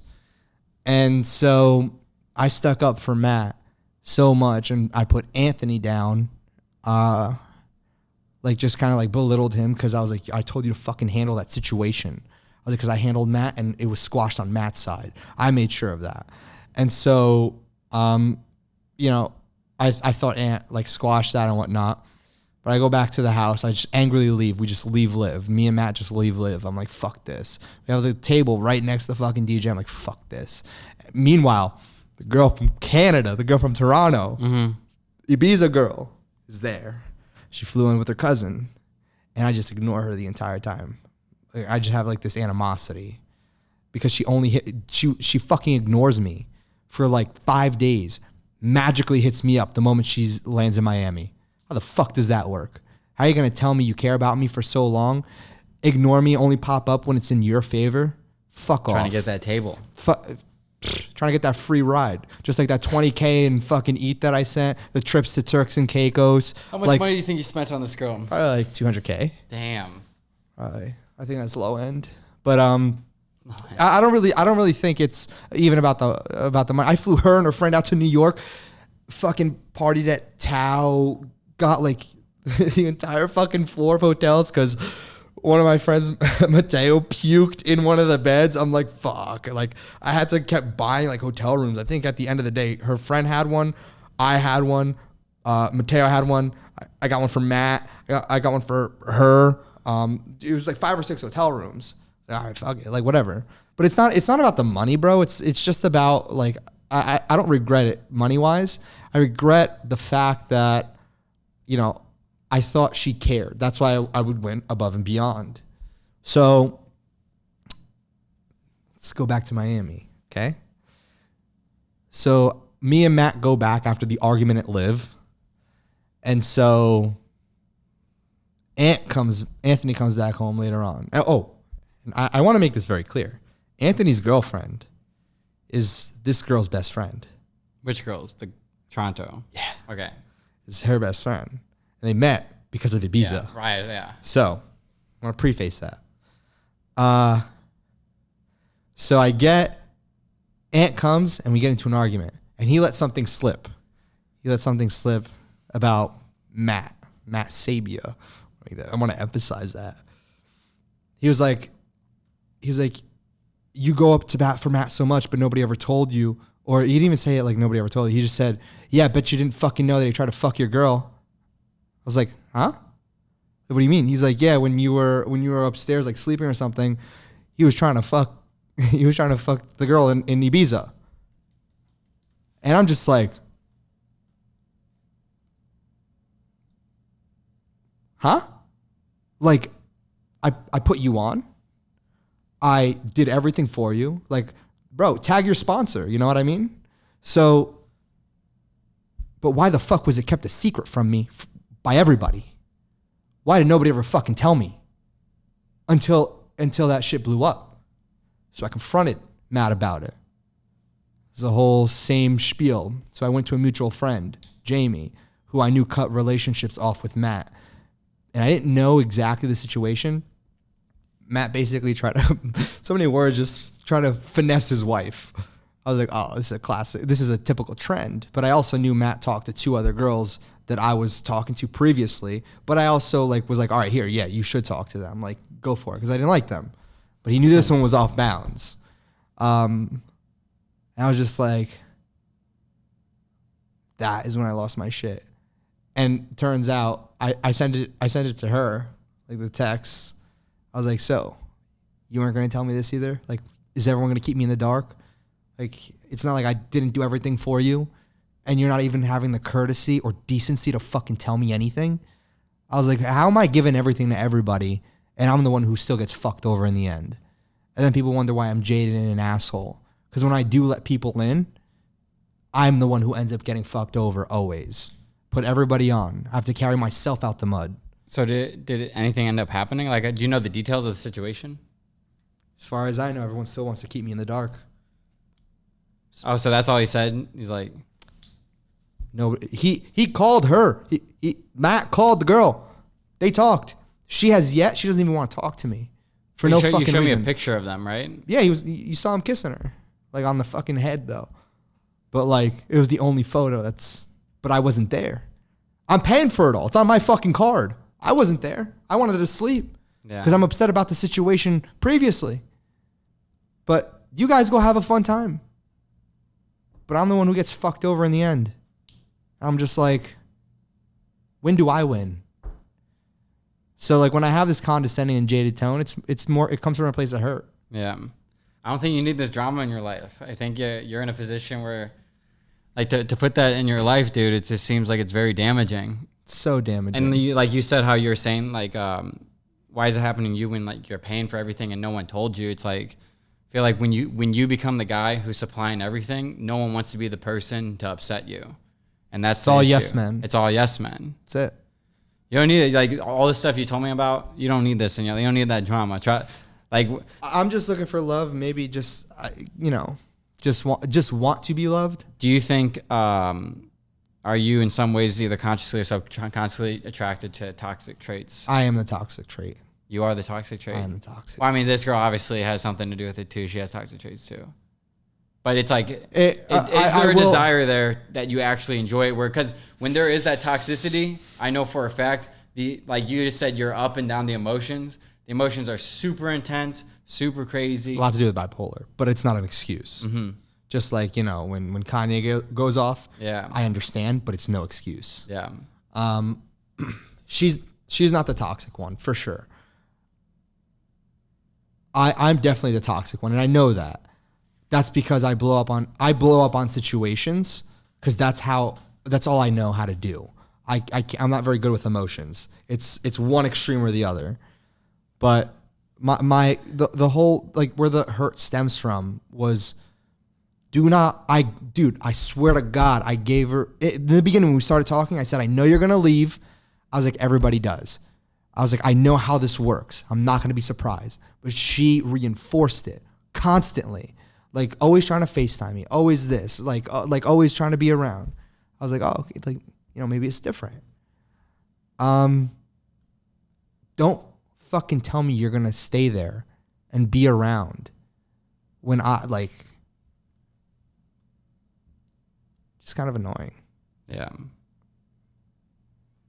I say just cut her out of your life because that seems like the source of. I can't even cut her out. She cut me out. I mean, but no. But you said she's like says that she'll be there, she'll stay around. But she didn't. But if that's she my does, point. But if she does, she won't. But if she does, are you open to the fact of talking to her again? I don't know. We'll cross that bridge when we get there. No, that means yes. No, but I can't. I can't, talk all this shit and then it comes to a point, bro, where it's like I said, she's not the toxic. She's actually the opposite of toxic. That's why she doesn't want anything to do with me. I am the toxicity, and I know that, but it's because I handle my emotions differently. But that's no excuse. Yeah. So, do I regret how I handled some things? Yeah. But I also, the thing is I know what I do. I'm very toxic. I blow up. Never anything physical or anything, right? But I mask it with money. Yeah. That's what I do. I will shower you and everything. I'll bring the fucking Turks, give you 20 racks and a fucking flowers. Yeah. And then fly you and your friends places. Do you think that sends the wrong message? It does. So why do you do it? To cover something up. I don't know. Maybe I'm very well aware of how bad of a toxic person I am. And I'm self-aware, but whether or not I actually want to do something about it is on me. And that's where my fault is. Yeah. And then I harbor this animosity when it has nothing to do with the actual person. Maybe there was just no clarity in between what I thought we were and what actually was. Yeah. So, but nonetheless, it hurts. Yeah. Well, it all hurts because of the whole situation where it was all kept a secret from my best friend since fucking high school. Right. Like, and we talked about it and we reconciled it. But Matt, no shot. Yeah. No shot I'll ever fucking give you a chance. I fucking hate you. With everything, I will make sure every single step of the way, I will blackball the fuck out of you. There'll be some billboards getting put up near his neighborhood, yeah? Bro, just don't let me find out who his girlfriend is. You better keep her in the dark like Drake did with fucking Adonis at very first. Oh, yeah. Because trust me, karma's a bitch. I'm telling you, we're living in a world where everything is so fake, fabricated and everything. The toxic relationships and all those emotions you describe are such real feelings. I think a lot of times we get addicted, especially myself, get addicted to those feelings because it's like so extreme. Like when what I was going through, like I'm not gonna get into the details, but like I feel like on YouTube or whatever, everything I was like posting a ton, and then like this girl gets introduced into my life. And you stop posting. And then I stopped posting because so much of my energy was going to something like that, and like viral TikToks about shit went viral, like huge invasions of privacy. With you? Yeah, huge Really? invasions of privacies, accusations of sex cults, actual animal sacrificial cults. With you? Not with me, but with the people who are involved in the situation. This is why, like, I don't really want to get into the details, but there was so much shit that went down. It's just insane. That's fucked, man. Why are you sacrificing animals? I'm just kidding. I'm not. No. It's just like I'm people not, just involved. my friends. Like, yeah, like family, hooking up with family members, like friends. Yeah, I mean, if you got a hot cousin, you got a hot cousin. Not me. I'm just kidding. Not me. I'm just kidding. Yeah, it was just like that whole thing, but it was just like that whole time's a blur. Like Miami, huge blur. But I never made more money in my entire life while this was happening. So like we were talking about, you combine tons of money with tons of toxicity, it will make a person go fucking insane. Deep shit. So it's best to cut out the toxicity and put that into money. Yeah. Right? Put that into the business, put the energy, because the energy is everything. Correct. The energy is everything. It's about kind of the mindset. I guess now we pivot over to the business side of stuff. Well, yeah, so that's the thing about business is like business is pretty much no emotion. No, so it makes sense when you pair like extreme money from business and extreme emotions from relationships. It's no wonder those two go together so well, because like you're making so much money, but like there's at a certain point you don't feel. Yeah, you don't feel. There's nothing you can't do, and you don't feel anything. Like you can catch any flight to go anywhere to see anyone and to bring them to you. So it doesn't. But like on the strictly business side, it's such a dumb. Like I wouldn't say dumbed down, but it's such a neutral thing where you like there's the business you and there's the relationship you, and like you seem to be like right in between those two, constantly battling back and forth. Always. And here's the thing: you will never be able to out earn your habits with a situation like that ever. You could be making a lot of money, but you could be making $250,000 and still spend like $275. Yeah. But you're still gonna make $250,000 the next month, so it doesn't really feel like you're losing. Yeah. It's just like money's rotating in. But like it slowly starts to creep in where you spend that $275, but your $250 now becomes $220, but the $275 is still there. You know what I'm saying? Yeah. So the money that you spend will eventually outweigh the income you're making because your time where it's being put. Mm-hmm. So then you become to this crossroad where, goddamn, the money starts to slow down. And where the fuck does this significant other go? Everyone needs to understand something. There's always somebody with a bigger boat. That's why you can't get it. That's why, in my opinion, you shouldn't be spending all this money, because that's going to attract the people who want to be attracted by all this money. But what else do I know? That's a good question, because you've been making money since like you dropped out of 18. high school. Yeah. I didn't have the struggle of everybody having to go through the college phase or having to bus, as an example. I went straight to like my first car was an i8. You never had a job? No. Wow. I worked at Burger King when I was 17 for 2 weeks, and then I left. Well, at least, yeah. Or no, 14 or 15, because my parents forced me, like, you got to get a job. But again, remember, I didn't do anything. I sold drugs, got arrested, hit the fucking lottery. Yeah. I didn't have a fucking beater car. I spent 150 racks on an i8 as my first car. And you made that back with the lemon. I made that back, all right. And then we got car. the Huracan. Yeah. So, and then we got the G-Wagon at the same time. Like, it's not... I didn't go from... I went from living in my parents' basement to living on the waterfront overlooking Manhattan. Yeah. All I know is that lifestyle. You try to... It's the hedonic treadmill, right? You try to put me onto a lower lifestyle. You try to put me in a bar, right? I'm going to have a miserable fucking time. But you did do that. What do you mean? Then you've sold all your stuff, right, twice, right? Yeah.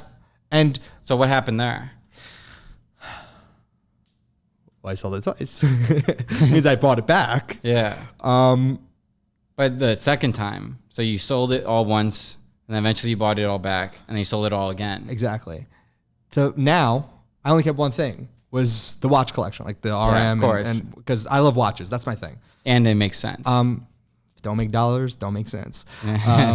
So I just dude, I realized what you said. When I was in New York, bro, I would only get fucking hit up for people that want to go to like the Tao or something, but I'd be the one dropping 30K a night. Like, there's some nights I'd go out and I wouldn't even fucking drink. This girl would have a sign. This girl would have a sign. For what? Like, bro, what the fuck? Right. And the day I got back from Ibiza was the day I was like, I'm out. I was like, I left my penthouse over there, rented a car. Wait, what do you mean? You had a place in Ibiza? No, back home in Jersey. Oh, okay, I see what you're saying. So when I left Ibiza and came back, Yeah. got rid of just left the pant and rented a car from Enterprise and went to Canada.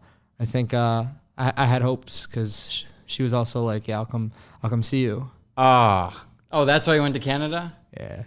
Dude, it sounds like this is one factor that needs to be removed from your life, because it seems like that's rooting so much. It was peaceful though, but you're right. Okay.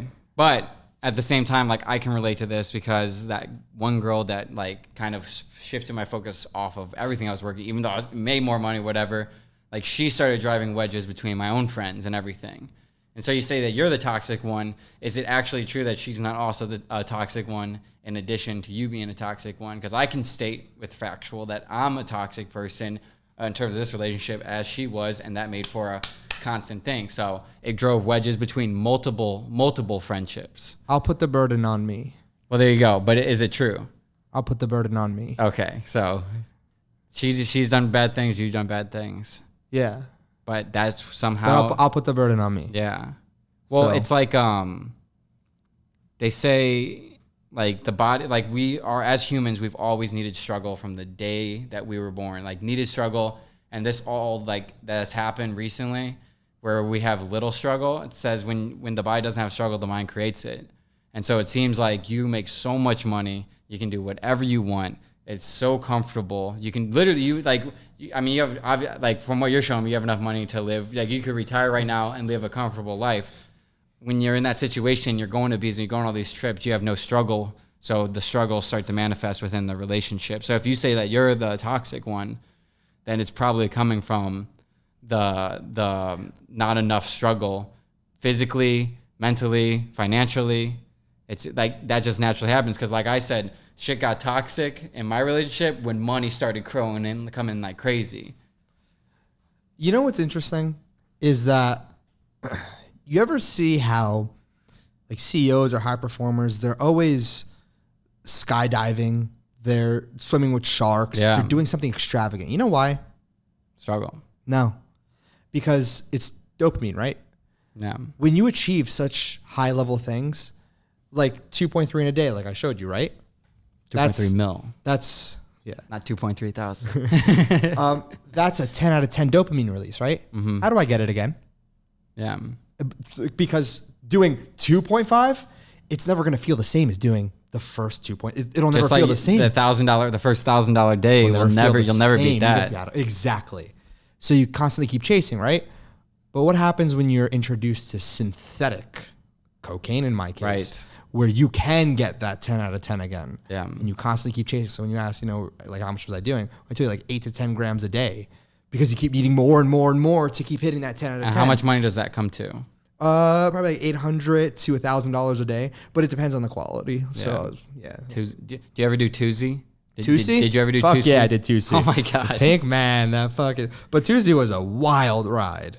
That's what do you know about Tuesday? I mean, I lived in Miami. I saw it, but fair enough. I've never done don't hard touch drugs. that. I've never done any hard drugs. You shouldn't. Because when I was 18, I smoked weed out of a bong for my first time, and I had a 3-month derealization trip where like my brain left my body. Like it was weird. Really? And through my research, I realized that happens to a lot of people who do like Molly and stuff. So like, I would have been a huge drug addict for sure. I would have been a huge drug addict for sure if that didn't happen to me. Literally. Because like a lot of things, like I probably would have. What makes you think that? Because through my research, like I have a very, very bad addictive personality. You give me something and I'll be addicted to it.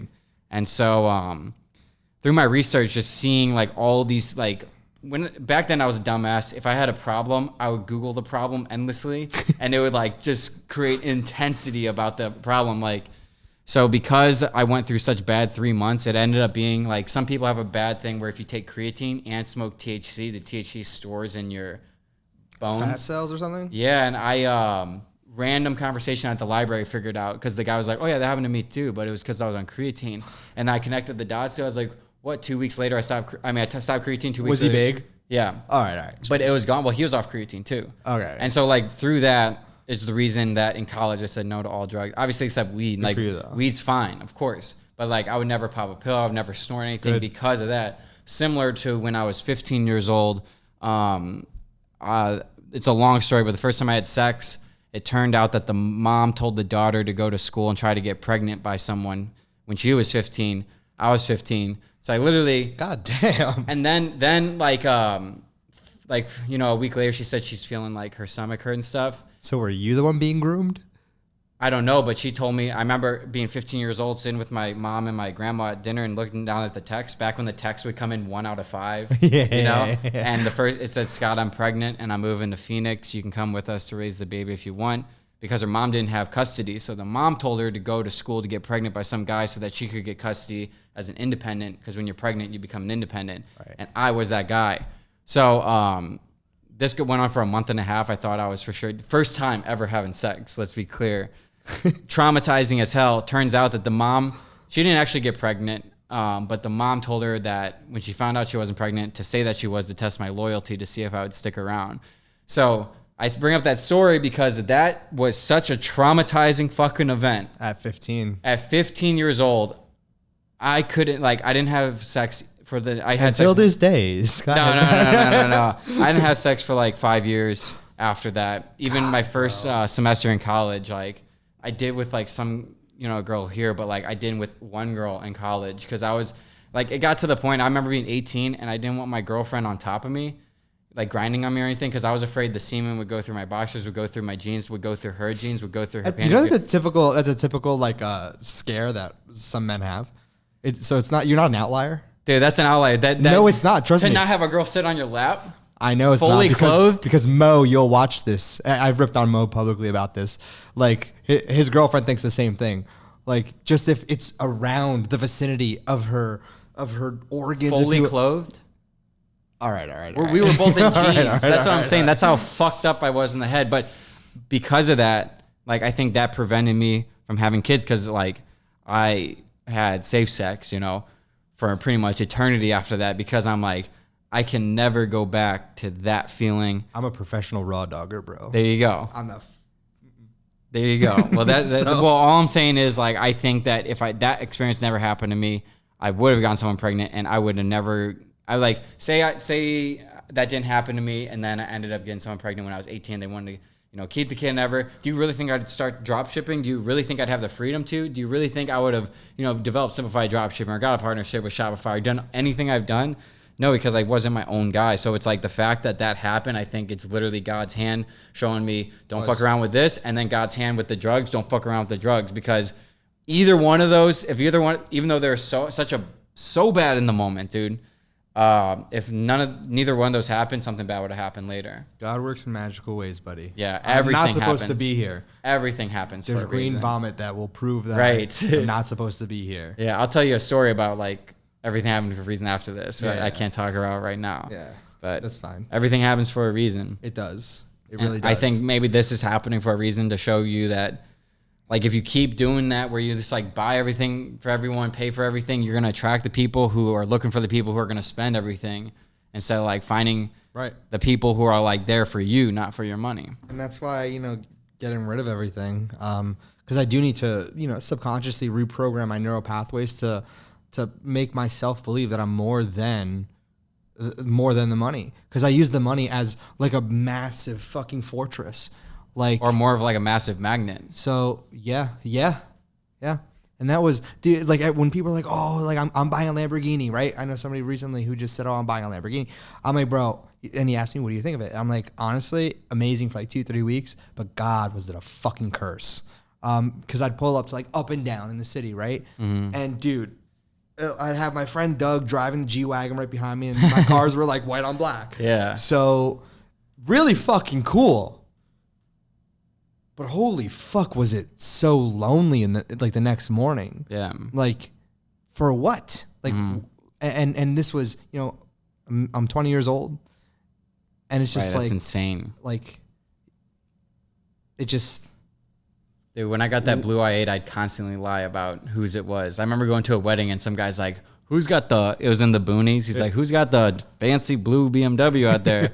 And I just said, I don't know. And, you know, but, like, eventually it came out. But anywhere I went to, I'd be embarrassed, like, a lot of times, you know, especially, like, around here where this, like, what's happening with me is not normal. Right. Like, not even close to it. Like, I'm a very big outlier out here. But you also, sorry to cut you off, but you also embody a very positive tone. Me, I became so jaded where people knew, like, bro, I'll never forget this one time. So fucking cool.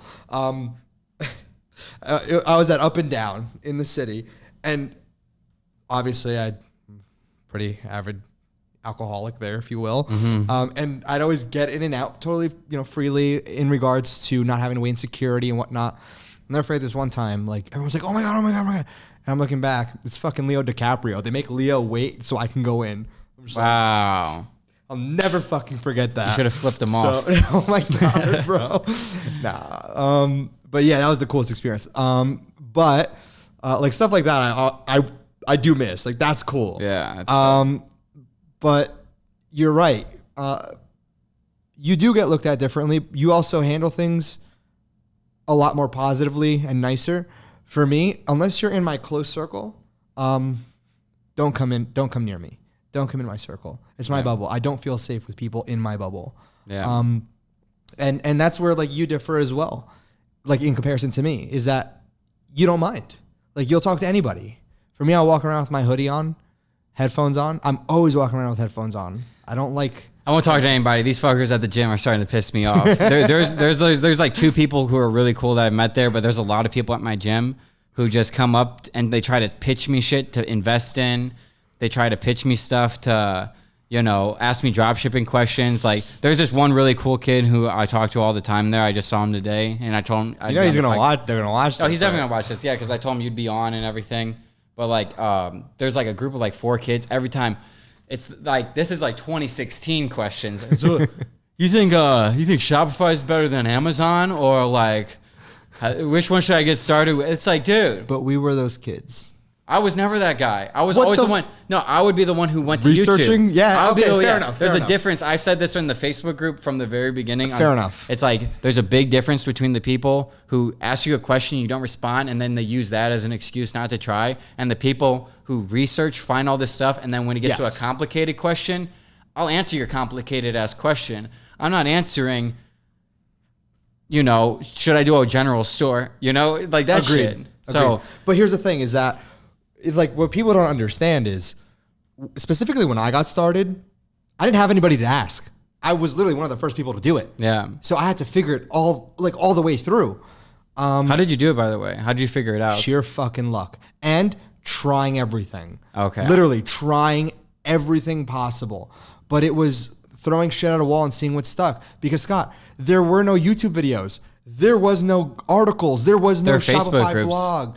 There was barely. And Remember nobody that? was Remember that talking guy about with the it. orange hat? Chris Record. Yeah, Chris Chris Record. Record was after. Oh, really? Yes, I know Chris. Yeah. Chris Record was after. I was in his group. That's how I learned Facebook ads, just asking questions in the Facebook Chris Record group. was 2-3 years after. Wow. So I legitimately had nowhere to go except these forums.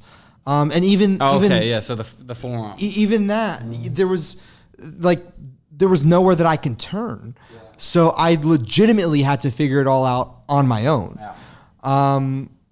And I'll give myself credit. I'll toot my own horn here.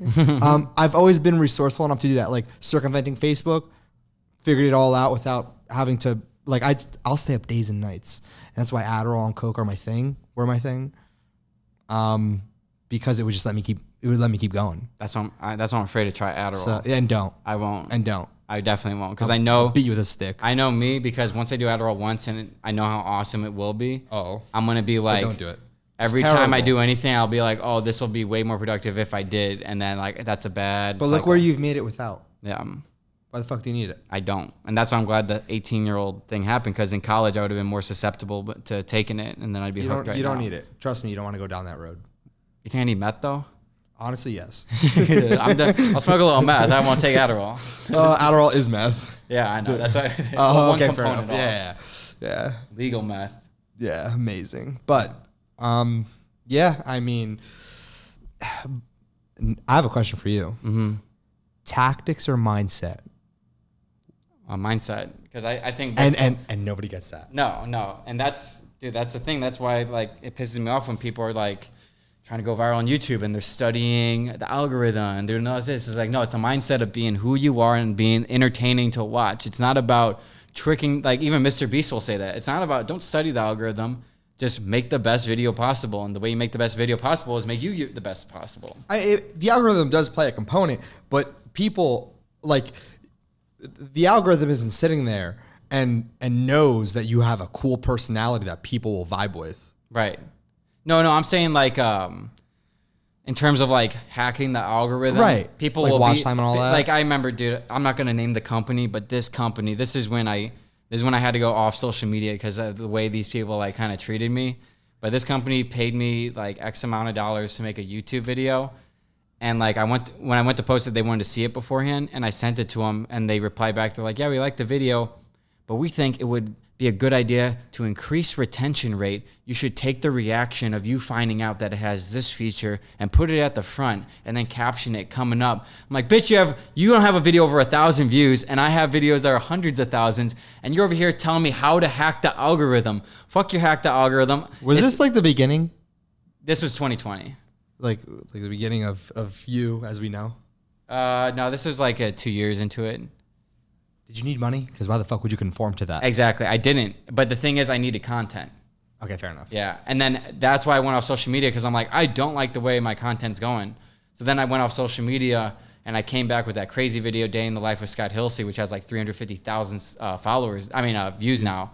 Not to be confused with Day in the Life of a Dropshipper, because that was the first video where I like, not severed ties, but I became who I am. And it's so ironic that when I went from Day in the Life of a Pro Dropshipper, nice keywords, even though I said fuck the thumbnails, you know, that was another thing. Because like everyone was doing these thumbnails, I'm like, oh, I remember. I'm going to do the opposite of what everyone's doing, and it worked. Weren't you like in your kitchen or something? Yeah. I was just like holding a phone with like my Gucci on or something like that. Yes.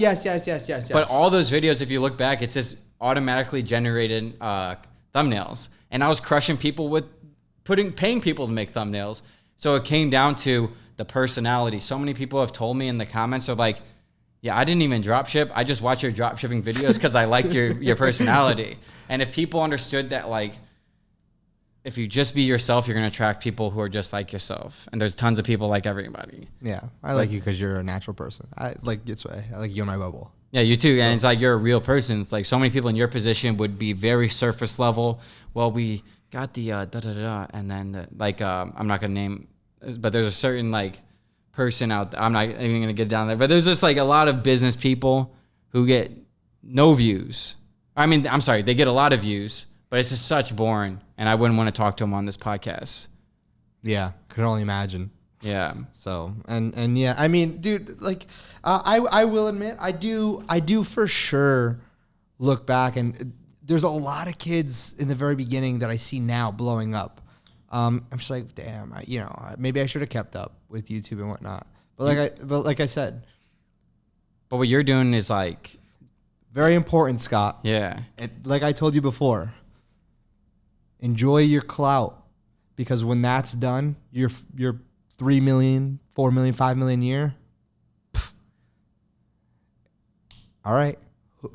I'm building. Right. They're not. Like, there's a very big difference between being a creator and being somebody who builds stuff. Toby. Does Toby have a channel? Right, exactly. Does Toby have hundreds of thousands of Instagram followers? And guess what? Does Toby have a Shopify store?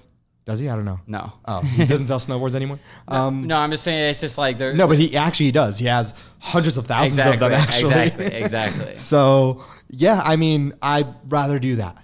Yeah. I'd rather build, because... Well, I just said that because it's like for what you do, which a lot of people don't know, is like, crypto, casinos and everything. Do you ever go on your apps at night and just play the slots for hours? Fuck yeah. Oh, you do that? Yeah. Oh, okay, never mind. But okay. I was saying like pause. Okay. Pause to test. Yeah. That's what I mean. I don't gamble. Yeah. I don't like gambling. I never did. That's what I mean. So it's like, but there's nothing wrong with that, because it's whatever your position is in order to accomplish X. That's what you should do. Like, you have to immerse yourself. Exactly. Correct. And that's like a lot of people can't scale their business because they're still doing everything. A lot of people think that in order to do, like, I don't know. It's a rabbit hole to get into, but it's just like, the person who sells cigarettes doesn't have to smoke cigarettes. He is there to scale the cigarettes. Correct. And so it's about what your duty is and not getting distracted by what people think you should do in order to fit that persona. But Scott, follow your passion, right? Yeah. Isn't that what everyone's told? Because if your passion doesn't pay the fucking bills, right, then what the fuck? Follow your passion once you have the money to do it. Correct. But don't forget about the passion. They call that a hobby. Yeah. So, yeah. I mean, hey. Well, that's what Naval, I always quote this quote from him because it's so good. He goes, people always say, follow your dreams. He goes, well, first let's get you rich, then follow your dreams. Amen. And that's the way it should be taught, because I can understand why the powers that be would be like, follow your dreams, follow your dreams, follow your dreams, because it's like... They want you to do. Because most people are going to fail that way. You know why? Why? Because people work for the other individuals that get to follow their dreams. Exactly. So... Yeah, it does work out for some people, but the chances of you having a good life, either way it works out or not, is so much significantly higher if you have the money to foundationally pay for everything that you need to. Absolutely. Because once you have time is everything. Correct. Because, at the end of the day, you have time or money. Mm-hmm. You typically don't ever have both. Again, there are outliers. For example, if you have a lot of money, your time isn't as much because you're doing stuff to make money. So it's not like you're able to freely enjoy constantly. Now, there's outliers to this where people don't have as much money that they can have because they do enjoy their time. That's very well put. So again, for me, all I do is work. But then again, if you compare me to, a lot of people when it, Didn't you just say you went to Ibiza for like 5 days? For 5 fucking days, bro. And that's not all working. No, but I haven't done anything else for like 2 years. Okay. Last time was fucking Miami. Even then we were working all day. Yeah. So again, 5 days out of what? And remember, Ibiza was a fuck you.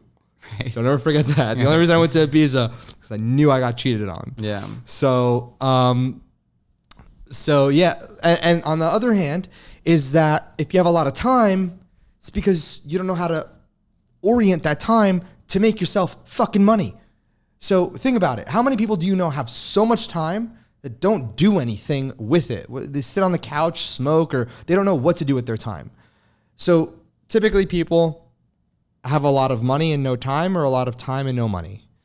But again, there are outliers, like some losers who have their girlfriends get them a job at, at the restaurant where they work. We can go there tonight, but it's probably not a good idea. I'm all for, boy, you're asking the most petty person to do so. Oh man, don't get me started.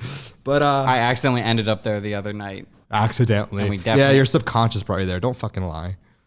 Okay, but to be fair, the girl I was with was like, "Oh, I love that restaurant. We should go there." I'm like, "All right." And you could have said no, pick somewhere else. Could you have not? Yeah, but why would I do that when it's one of the best restaurants out here? That's the thing. Why would you do that when it's one of the best? Exactly. So you said it's one of the best, not the only and the best. It was the. So that's the only restaurant around. In the walkable distance in terms of actual. Could you have gotten an Uber? There's no excuse. No, I have my car, but I'm not going to get my Uber to go. The thing is, I'm not going to. You're trying to justify it right now. Here's the thing. I'm not going to go out of my way to not go the way that I would go regardless, because then it's like, oh, let's go grab dinner tonight then. Oh. Yeah. No, that was It was, we definitely like made. Whatever. Don't lie to me, Scott. I'm not lying.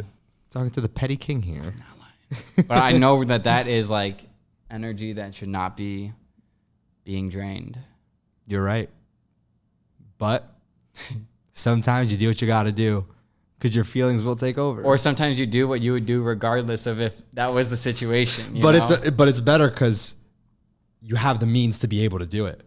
Yeah, exactly. Imagine billboards, bro. Billboards. A billboard. Or imagine having, the girl you're seeing pay all your bills and then try to beg you to get a job so you can support the fucking living situation. How do you get to that point? But you know what that showed me though? It's like, oh, at least she wasn't with me just for the money because goddamn, because that made me question a while because, I would be like you not to that level because you take it to another level. Okay. The fact that you just said that earlier today, dude, oh my God, I messaged an ex because after reflecting for a long period of time, I realized that, dude, in her DMs was like fucking OBJ, Diplo, like very pretty girl. She, worked in nightlife and then she quit because it wasn't for her.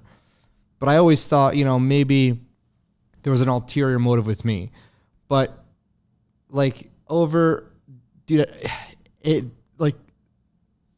this is the one that I get really upset about because looking back at it, I realized she cared. Like she actually loved me. But I was the toxic one. Yeah. I was the one who was like, get the fuck out. Like I kicked her out of my house, never talked to her again. And that one stings the most because she's the only one I would ever post. Like I made vlogs with her. I never made vlogs with any other girls. And yeah, I just see our archives and all that. I'm like, fuck. I was like, damn, that was me. Like, that was my fault. But looking back at it now, it was so short-sighted because I got so mad. I'm not OBJ. I'm not Diplo. Like, why are you choosing me? Right. Like you can, like, I know the guys you're around when you work at night. Like, I'm not them. And so, but she would always still come home to me. Yeah. And she'd always want to do stuff. She'd always be, and that was probably one of my biggest regrets. Yeah. It's like, damn, she actually did care. What? See, at this point, I want a girl who doesn't even put that out there for that attention, because I'm assuming she had a pretty big following. No. How do these people know that to go into her DMs? Because she worked at the biggest sporting bar club in New York, but it was a way for her to make money. And she always knew she doesn't work there anymore. Yeah. She made her money and she left, but that was always her goal. But I didn't think so. I always, it was the biggest. And, OBJ was in fucking Jersey. So they'd go there and, yeah, I mean, it was just, but it was a me thing. Like, I was self-conscious. I was Right. So Yeah, but looking back, this girl at worked in nightlife Thursday through Saturday, so It's hard. I know what you mean. it's hard. Yeah. But in New York, I mean, Fuck no. like in the St. Louis area. Yeah. Now it was at one point the biggest like place to go. Oh really? Oh wait, in St. Louis or No, St. Louis. Oh well, imagine fucking New York. Bro. Exactly. Imagine New York. Yeah. Like, and that I was just like, damn. I will say the difference is in New York, there's a lot of places to go. Here, there's only one place to go. So Perfect. sees it all. Yeah. And I hate that. I never want to see a girl like that again, actually. Me neither. I'd rather, optimally, a girl who like has her own business. Optimally, a girl that has like less than 500 followers, nobody knows about. Yeah, on private, that's the best. and just likes to go hiking. Yeah. Doesn't give a shit about anything. Exactly. Because it's not even about having your own business. It's just about, even if you have a regular job, I don't give a fuck. Because I got us regardless. Right. So it's like, I don't want everybody to have fucking gotten a free ride. Right. A sober girl's great. A sober girl? Yeah. You fuck with not a lot of sober girls? No. What do you mean? Everyone drinks alcohol. Oh, okay. Oh, Because we're like talking super sober. every time something like your situation has happened to me, alcohol's always been involved. Because like Jordan Peterson says, when you're on alcohol, it's not necessary. I love Jordan Peterson. Jordan Peterson is great. He said, when you're on alcohol, it's not that you are unaware of the consequences. You accept the consequences way easier than if without it. Wow. Yeah. So it's like when she would say like, oh, I'm going, or like any girl I'm going out drinking. Well, now it's like PTSD, right? So any girl I see, like when they say they're going out drinking, that's the first thing I do is because it's like they're accepting the consequences and are fine with it when they're drinking the substance they are drinking.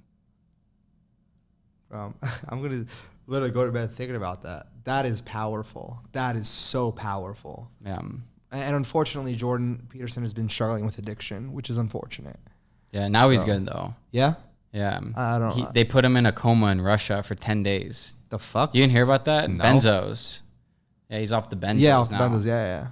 That's one thing I could never get in, like the Xanax and Klonopins. Like I have so much Klonopin because I get prescribed it.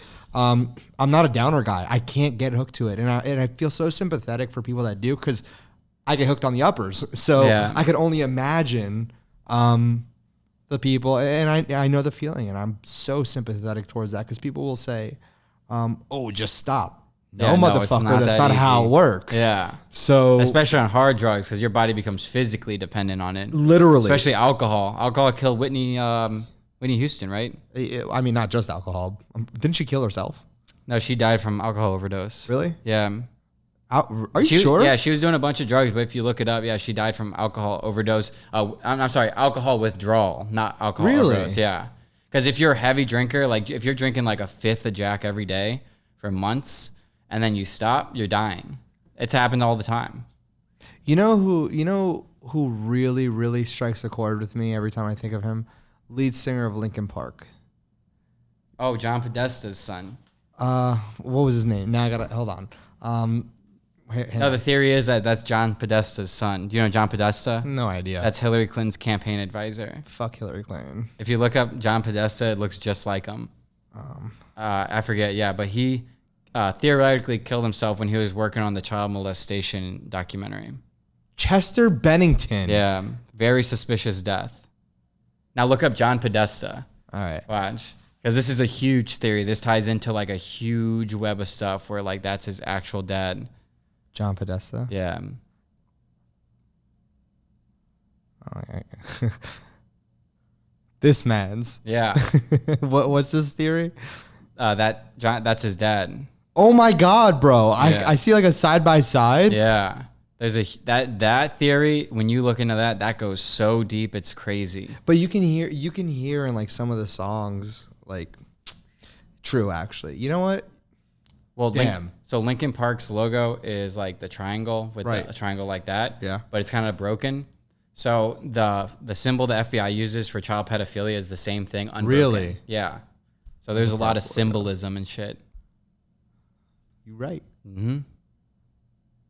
I like to think that, well, oh my God, it sounds horrible when I say it like this. I'd like to think that it is not child molestation and maybe he was just suffering because that is a better narrative to, honestly, they both suck, but it's better to not be remembered as a part of a ring of child molestation. But he was like really into making that documentary happen. It never happened since he got killed. Well, died.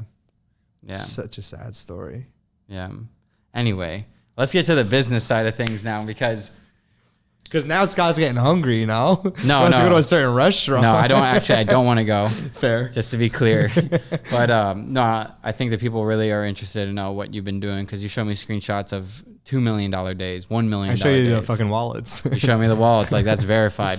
One did crash, but you said it always crashes for some reason. No, the app crashed. That's what I meant. Oh, yeah. I don't know why. Yeah. But yeah, tell me about this. How did this happen? I got out of rehab in September Of what? last year. I lost everything because of the shop DFY stuff. Yeah. It imploded, not because of the business, but because I was doing so much blow that I ended up getting like strung out. Yeah. and Like really bad. And you just like stop responding to like emails and Everyone. everything. And I saw your YouTube video about that. I just started responding to everyone, and I put somebody in charge that didn't even know e-commerce. And he was running like clients that paid 15, 25, and 50K packages. And I was just like, bye. But I focused, everything was automated at this point. Like we made millions. Yeah. As we're running, I didn't have to do anything. 'Cause, that's been my forte the whole time, just marketing, right?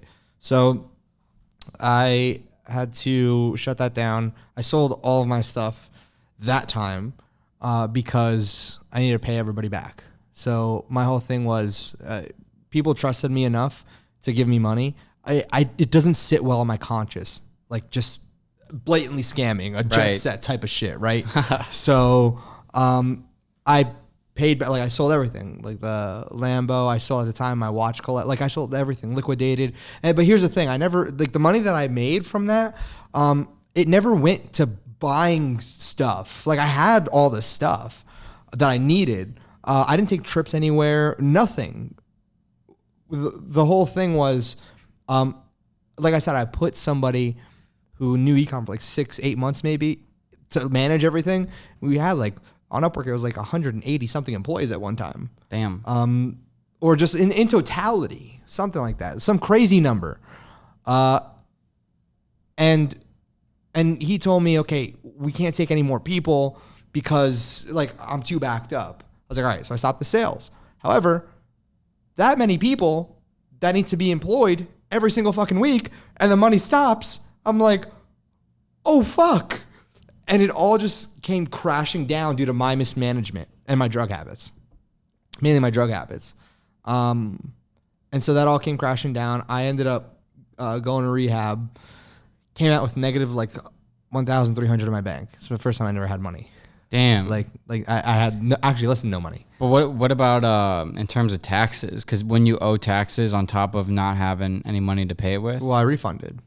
So it's technically losses. Gotcha. So, and also there's a lot of things that you can do if you're an addict. There's a lot of, if you can prove you're an addict, there's a lot of things that you can negotiate with the IRS with. Really? What?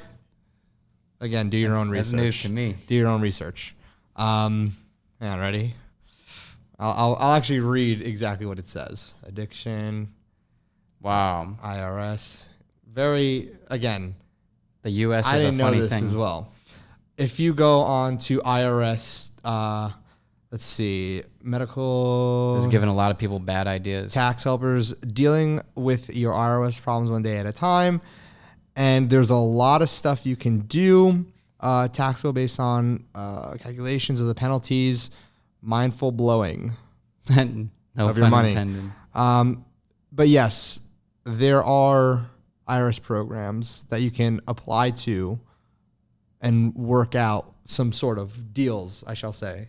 If you can prove you're an addict, AKA if you have stuff like, going to a rehab and not AMAing your way out.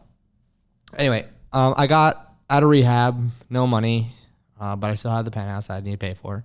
My best friend, Anthony, lo and behold, I found out that he was taking out loans to help me pay for everything. Mom. And I mean, yeah, it's kind of what turned me into, what I call demon mode. In 3 months, turned negative using free marketing stuff, like free marketing techniques and, ClickFunnels landers, use organic TikTok out of everything.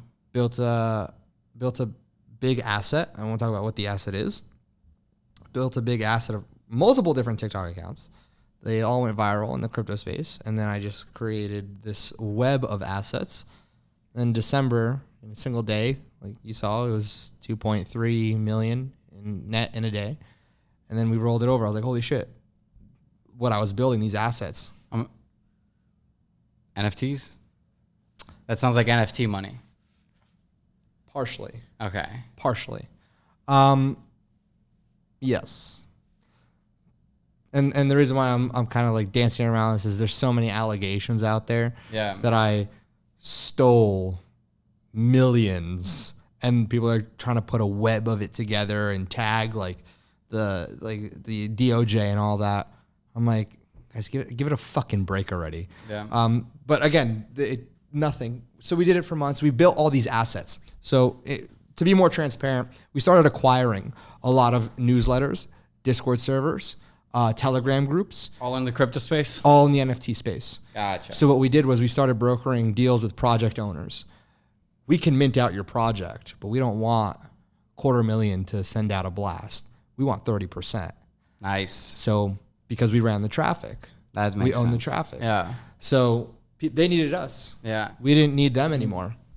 So that's what we did. We built up so many assets, right? And this all comes down to my theory of I call it the cake on how business works and what. The cake. Oh yeah, the cake. Oh my God, I just got what you meant. All right, we're not clapping cake over here. But here's the thing: is that what I realized in those 3 months was everything everybody does is completely ass backwards. You have a cake right in front of you, right? Okay, I'm picturing it. All right, I'm gonna hand you a knife. Whoa! Where is the insertion of that knife to cut the cake? Did we go over this already? Right in the fucking asshole. You're a fucking bitch. Wow, that's some Jeffrey Dahmer shit, bro. God, you're twisted. Anyway. In the middle, right? Well, okay, in the middle, but And what's then the you push it motion? down, yeah. Okay, yes. The guillotine. You go down, right? Yeah. Everybody figuratively in business starts from cutting a cake from the bottom, not from the top. What I mean by that is top layer of the cake, Facebook, Google, your traffic. Good luck trying to create one and getting as big as these layer ones, okay? Second layer, Discord, Shopify, even Reddit could be an argument. Pinterest and Etsy. Pinterest would be its own traffic source. Etsy, yep. Why? Because Shopify has no moat. Discord has no moat, meaning there will be another Discord. There will be another Shopify. Nothing protects Shopify. What do they have that, well, I guess it's a conflict of interest if you start answering stuff like this, but there's nothing that protects them.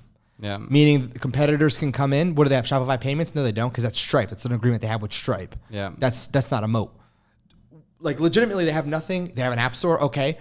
BigCommerce as well. WooCommerce, a bunch of plugins. There's no moat. So that's why we see it reflected in the stock. Discord was purchased by Microsoft. Discord's huge. But again, no moat. Now, in order for Shopify, let's just take it, easier. In order for Shopify users, drop shipping, Kylie Cosmetics, anything. Right. In order for them to make sales, where does the traffic come from? Yeah, social media. Okay, that's a layer one, is it not? Mm-hmm. Okay, so you need them in order for Shopify to work. You remove that, well, fuck, there's nothing there. So then comes the third layer. The third layer is essentially your applications and whatnot. Then the fourth will be the product. Then the fifth will be design. Then the sixth would be you. Okay, just a quick outline. So as you go down, it's easier, right?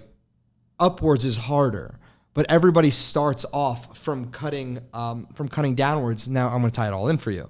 Is that everybody can go out there and find a product, right? We all have access to the same products. We can all upload them. We can all create a Shopify store. However, the traffic is the hardest part. So if you understand how to control the traffic and where it's coming from first, then figure out the platform you're going to use and the applications and how it all works. Work downwards, not upwards. And that's what I figured out with every single business we've been doing. Wait, and remind me again, what's the third layer? The third layer theoretically would be like applications, if you will. So for example, a Klaviyo, right? Yeah. However, Klaviyo is no longer a third layer. It's a second, because Klaviyo is worth like $10 billion. Shopify is worth like 40 billion. Right. Interesting how an app that started on the Shopify App Store is now worth 1/4 of their parent, basically. Nuts. So why? Because of one thing that I figured out that nobody else really gets. Like I just told you. No, what I just told you is I've been acquiring the Discord servers, the Telegram groups, these assets of newsletters, etc. What are they? They're data. Klaviyo is worth what it is because of data. Shopify because of data. The closer you get to layer Tesla one, data. Exactly. Yes. Nobody realizes Tesla's a data company. Yeah. The closer you get to data, the more you own, the more you control, the more leverage you have. People are so clueless about this, and that's why, like even the casino stuff that we're doing now, we have a lot of data. I kind of explained it to you as well, but I don't want to get too intricate into it before people try to start copying. Right. But we're moving that data. We're controlling that data. So we figured that out in the NFT space by acquiring so much different shit because we just wanted the data. And that's what we have now. Because anybody can launch a project, right? Remember the layers of the cake. Yeah. Anybody can go on Fiverr, get designs. Somebody can just quickly create an NFT project, throw up a site. But you can't, it's very hard to get traffic that'll convert and understand NFTs. What do we have? All the traffic, all the leverage. But here's the thing, is that we know that. You know that. I can mint out your shit, but I don't want no fucking $250,000 or $500K. I want 30%. Right. And that 30% could equate to 2, 3, 4 million. And that's what you were showing me. And now you get. So that had nothing to do with the casinos. No. Wow. But that money that we made here, used for the casinos. Correct. That's where we hired the economy architects for it, like the development, like individuals. How we got the licensing, the money for the licensing, because there's master licenses in Curacao that you have to get. There's 4 master licenses. Each one, is a different cost because you can get a sub license. Stake, Rubet, all these are white labeled, just reskinned. So for a crypto casino. Specifically, again, that's just one faucet, as you know. You have to pay a percentage, like royalties, on table games. I think table games is 11%, and then slots are 7%, etc. to who you white label from. Right. But again, you move the money around correctly, Cyprus to Curacao. That's what we talked about, shells. It's different. But yeah, everything you saw with the crypto stuff, we just reinvested. So, if you can't answer this, how much money did you spend acquiring like the Discord servers and all that? Roughly. We signed creators. It's called MetaMakers. So the reason why that's important is because we pay a lot of creators and we own a lot of creator brands. We don't own the creators. We own the creator brands. Exclusivity rights. Correct. We own the channel. Like it won't be. Nobody owns like Dan Dasilva. It'll be Dan's NFT Hut. I see. Is this what happened with your Instagram? What do you mean? You said your Instagram. You had to make a second Instagram because your big Instagram is currently owned by X whatever. Oh no, it was because Facebook has blacklisted it from ever getting verified. Oh, so, yeah, because it was attached to a BM. They won't let me unattach it from. That's banned. Oh, so if you get banned, oh god, good thing I don't have it connected. Yeah, I can't get verified because when I attached it long ago to my original BM, I can't get verified because the BM is banned. Yeah, I dodged a bullet with that one. Then I was gonna run Instagram ads, and I'm thinking I probably shouldn't because funnel it back. Shopify's dark posting through my account right now with some ads I ran for them, so they're just bringing me. Yeah, all but followers. Shopify will be fine. No, they said like if I got banned like that, they would immediately cut me off in terms of the dark posting because they can't risk Shopify getting involved. Right. Oh, right. Yeah. Yeah. Yeah. It's not even worth the risks. I'm just gonna run ads on Snapchat and TikTok. Yeah. Yeah. Fuck Shopify. No offense. Yeah, right. They fucking hate Shout me. out Shopify. Yeah. Game changer. Like they've changed They kicked me off. They've changed my life in so many ways, and they've changed your life in so many ways. Because I was just gonna I was gonna ask you this question. Say that the Shopify stuff never happened and you worked a regular job until you discovered this crypto stuff, right? And say that first time you made the 2 million come in, imagine how differently you would be spending that money. You took that money and put it into a crypto business. Imagine if you had never made money like that before, what you would be doing. Well, I would never have the knowledge. Exactly. So, or the willingness to, because like I know if I made $2 million out of nowhere without having experience with making money, losing money, and everything, I go fucking bonkers. I'd lose it so quick. Yeah, you do. But it's like you make enough where it seems to not even have to have too many bad repercussions. But yeah, I mean, but again, I get so many comments of like, oh, you fell off, or oh, like all this. Yeah. Like, good. Well, thank God. Yeah. Well, that's the ironic thing, right?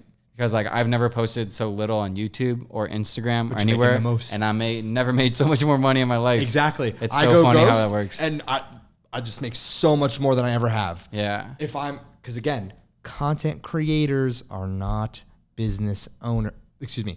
They're not builders. Yeah. Big difference. You focus on whether it's building partnerships. Building a personal brand. That's one thing. Like look at Danny Duncan. I love Danny Duncan. Yeah, Danny Duncan's awesome. Duncan69.com. There you go. There's a plug. Yeah. Dude, I ran Facebook ads to his website once. Dude, I fucking love Danny Duncan. He's one of my best. favorite creators. He told me, he sent me a DM once and he said, let's link. And I was no fucking way. In fucking Seattle. Did you meet him? No. Because I was in Seattle. If I wasn't in Seattle, because he wanted me to come that day, and I'm like, oh, I get back in 3 days. He liked that. And then I texted him. I'm like, oh, I'm here. He liked that. You wanted all of them, bro? Oh, my God. I still talk to him here and there. Like, he's a cool guy. Like, every time I messaged him, he's always responded. Really? Yeah. He's somebody that I really enjoy his content. He's never switched up. He's been the same person. He's never sold out. And I think that's why I like him so much, because you can tell he's genuine. He doesn't have, like, the Lambo. He doesn't, like, and he makes so much fucking money. But he does what he loves. Yeah. And I love the fact that he's real and it's genuine. And that's why he's so popular. And that's the difference between views and fans. But when he uploads, it's like 3 million views. Exactly. 5 million views. And dude, it's fucking amazing. He uploaded the other day and it was like 3 or 4 like flower emojis, and it goes calming noises for sleep sounds, 432 hertz, and then flower emojis, 3.5 million views. And I'm like, that is the perfect example of fans versus views. Correct. Like to have even the balls to do that. Dude, not only that, but you can see when he throws like an event or like when he went on his tour. Yeah. Dude. That tour was insane. I mean, if he ever does it, I will go. I'll go there like, for sure. See, like whatever it is, dude. He can do whatever he wants. It's just he's a raw, like just genuine person. Like he'll fight his fans. Like remember in the crowd? Yeah. Like when he just went to go like bully his fans, and then like, oh my God, it's Danny Duncan. Yeah. I was like, bro, can you imagine almost throwing hands at Danny Duncan? Dude, a lot of shit got wiped out in his hometown, Inglewood. I saw, yeah. That's unfortunate. When I was watching the hurricane for 3 days, just watching it, and I'm like, that is heading right to Inglewood. Yeah, it's really bad over there. Yeah, but luckily he didn't lose any animals or anything. But his properties, like a lot of the shit got destroyed. Could imagine. He has like 100 acres, right? Yeah, did you see they were gonna build 260 homes on it, and then he won the bid, and he's like, I'm just gonna build my factory. Yes. That's so sick, and just drive shit around it. That's baller. Bro, he just shoots stuff, jumps like everything, and like his beat up car. Yeah. Bro, it's hilarious. I like that video where he's like buying my dream car, and then the thumbnail it's like Porsche 911, like bright blue, and he's like he gets into it, and he's like, it just doesn't feel right, and then he goes and buys a Honda Fit. The 6th one, bro. Yeah. And they know him over there already. Yeah, he's always trying to negotiate. Busts balls with the guy, same guy. Yep. Dude, he's genuinely one of and he's somebody I'd really like to meet. He's genuinely hilarious. Yeah, he's one of the few people where I will click that. I'll stop what I'm doing and click that video. Me too. You have to have a lot of leverage in my head. I think the camera just shut off. Oh yeah, I ran Google ads actually, not Facebook ads, to his website because that's when I was trying to get in his circle. Or just meet him. I think I spent $300. I got 6,000 people to show up, and I did the conversion rate average of like $40 per person. I made them like $6,000. Like Because he wasn't running any Google ads. So it was just simple, like run Google ads to Danny Duncan, Right. you know? So it was really easy. Keyword. People probably would have clicked that anyway, but like his response was funny. He goes, I'll send that to my ad guy. Fucker. Wow. Yeah. Sounds like a Danny Duncan response. In terms of other YouTubers, I can't think of really any off the top where I'm like, stop what I'm doing. Like Alex Becker, it used to, but he even realizes his videos got repetitive. It was just like showing which cryptos he's going to buy, and that's why he hasn't posted in months. But I can't think of anybody else, really. Becker also, is worth so much, as you know, and he does shit on the day-to-day. Yeah, he actually has like real fucking businesses and all that. Yeah, this was his side thing, which ironically could be turned into his main thing because of how much fucking money he made. Yeah. But yeah, I mean, especially, I didn't even think from AdSense. Holy fuck, I bet he made so much money from AdSense. Let me tell you something. So one of the like hidden channels that I made a long time, probably in December last year, it was just a crypto channel, Hidden Gem Network, and the CPMs in that space, insane. it was like $200 plus. Yeah, but whoa, Jesus. Yep. $200 plus. And this was December, though. Remember, that's when CPMs are the highest. But it was because it was the finance space, bull market, December. Yeah, bro. Crypto, all that. And it's crazy because it was the bull market, each video I was uploading was getting like 30, 40, 50,000 views. Yeah. Dude, I made a killing. I think it was like 15K that month or so, just off of AdSense. Yeah. And it was just, I was like, ooh. Do you ever watch Meet Kevin? Honestly, I can't stand him. You can't stand him? Nah. Well, you're gonna hate this then. Did you see his DUI? Yeah, I saw the video. It was really funny. How much? If you had to guess, how much money do you think he made off AdSense in 2021? Probably like 2.53. 21 million. Off of AdSense? AdSense strictly. Shut the fuck up, man. You got to remember, this guy's used to post 7 videos per day. I know, like live. And they would each get like 100,000 views. So think about 700 to 1 million, and that's just per day on the videos he's made. And then his back catalog and all strictly financial, like his This is all okay. His stimulus bill. I mean, Graham Stefan, he posts 3 times a week, and he still makes like $4 to $5 million on YouTube. Yeah. So like you amp that up to meet Kevin's level. It was funny though. In the video, he's like randomly sitting with. Wait a minute. He shows this? Yeah. Or is it Lifetime? No, that's 2021. 21 million. I watched. There's this guy who like only makes videos, calling out like these other YouTubers, and that's just what he says. And this guy does his research. That's how I found out about the DUI. DUI. Yeah, because he was like randomly with Graham Stefan's assistant. Did you see that? No. Graham, the guy he has on his podcast, his assistant guy. I don't watch Graham stuff. Well, you never seen like his assistant at all? His co-host on the podcast? Oh yeah. He was in the passenger seat. With me, Kevin. Really? Yeah. Isn't that weird? Because they were there for the creator clash. Gotcha. What a dumb thing to do. I'm so interested on this 21 million. What a dumb thing to do, right? The DUI? Yeah. You win some, you lose some. You have that much money and you're still driving around drunk running stop signs? Bro, 21 million, that's a lot. Let me tell you something. But I have a driver, like back at home. Right. What the fuck are you doing? Exactly. For what? In a Mustang? Dumb. No, boy. BMW is an M8. Sorry. Sorry. Drop top. Like, where was he? Miami, right? Fort Lauderdale. Fort Lauderdale, Miami area. Yeah. What the fuck is he doing, man? It was dumb. It was. It was probably It is dumb. It was probably just one of those things where they drove there, they drank a little too much. He's like, oh, it's right down the block. Because he was 1 block away from where he had to go. Bro, but he was pretty condescending. Yeah. Well, he also he used to be like when he was he was like a police ranger or whatever, when you go and you like shadow for a summer, and he was specifically in the unit of DUI. So he knows that whole system back and forth. So that's why he was acting that way. I mean, but even still, like, and this is what really changed, like my, like when I say I'm not really too fond of him. That's what really, I can't stand people like public servants, waiters, waitresses, people who work in service. Don't be a fucking dick. Yeah, 100%. Like, don't be a fucking what. dick. Like, who are you? I don't care how much you make, who you are. It's the worst. I will slap the shit out of you. Yeah. Do not be a fucking dick. Like, for what? Their lives are hard enough. Right. Like, it was a very... It doesn't fucking matter whether or not he wanted to say, I know the law. Ready? Life's binary. Were you drunk and driving? Yes. He couldn't have said, no, it's on video. You can hear him slurring. It doesn't matter what you say. Sure, okay, you want to take a breathalyzer, you sober up more by the time you get to the station. The judge is going to see the fucking video and be like, well, okay, it's clear as day. It's very binary. If he was smart, he would just said no and then stop responding. Which is not kind of be condescending, But I mean, I would never do this, but in his circumstance, it makes more sense to give as little evidence as possible, to hire the best lawyer later to fight against this case. Even still, I mean, binary. Yeah. Was he drinking and driving? Now, I will say, I hate the people who aren't doing anything wrong and they get pulled over and then they do the whole roll the window 2 inches down and they say, officer, am I detained or am I free to go? Yeah. Like that stuff. Or they'll put their ID on the window. Yeah, exactly. The way I see it is when an officer pulls you over, if you want to play the law by the book, you can do that, but he can also play the law by the book.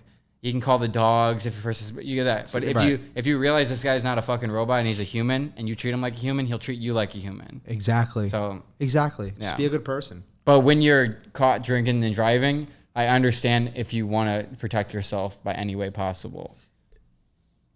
First off, if you're drinking and driving, you go fuck yourself. Right. Because not only do you put yourself at risk, everybody in the car with you at risk. And everyone around you. And everybody around. What if there's somebody crossing the street and you accidentally fucking end their lives? Dude, you want to hear something crazy? What? Why are you laughing? I'm not laughing. No. You got to hear this story. You won't believe this story. I went to high school with this kid who recently got in a drinking and driving accident. He was going down 270, this highway right here, at 2 a.m. and he crashed into 2 parents and an 8-month-old. And the 8-month-old died and the 2 parents died. He was facing, I believe, 50 years in prison, and he got 7 months. You know why? Those parents had meth in their system. That's why. That's how the lawyers got. Yeah. What about the baby?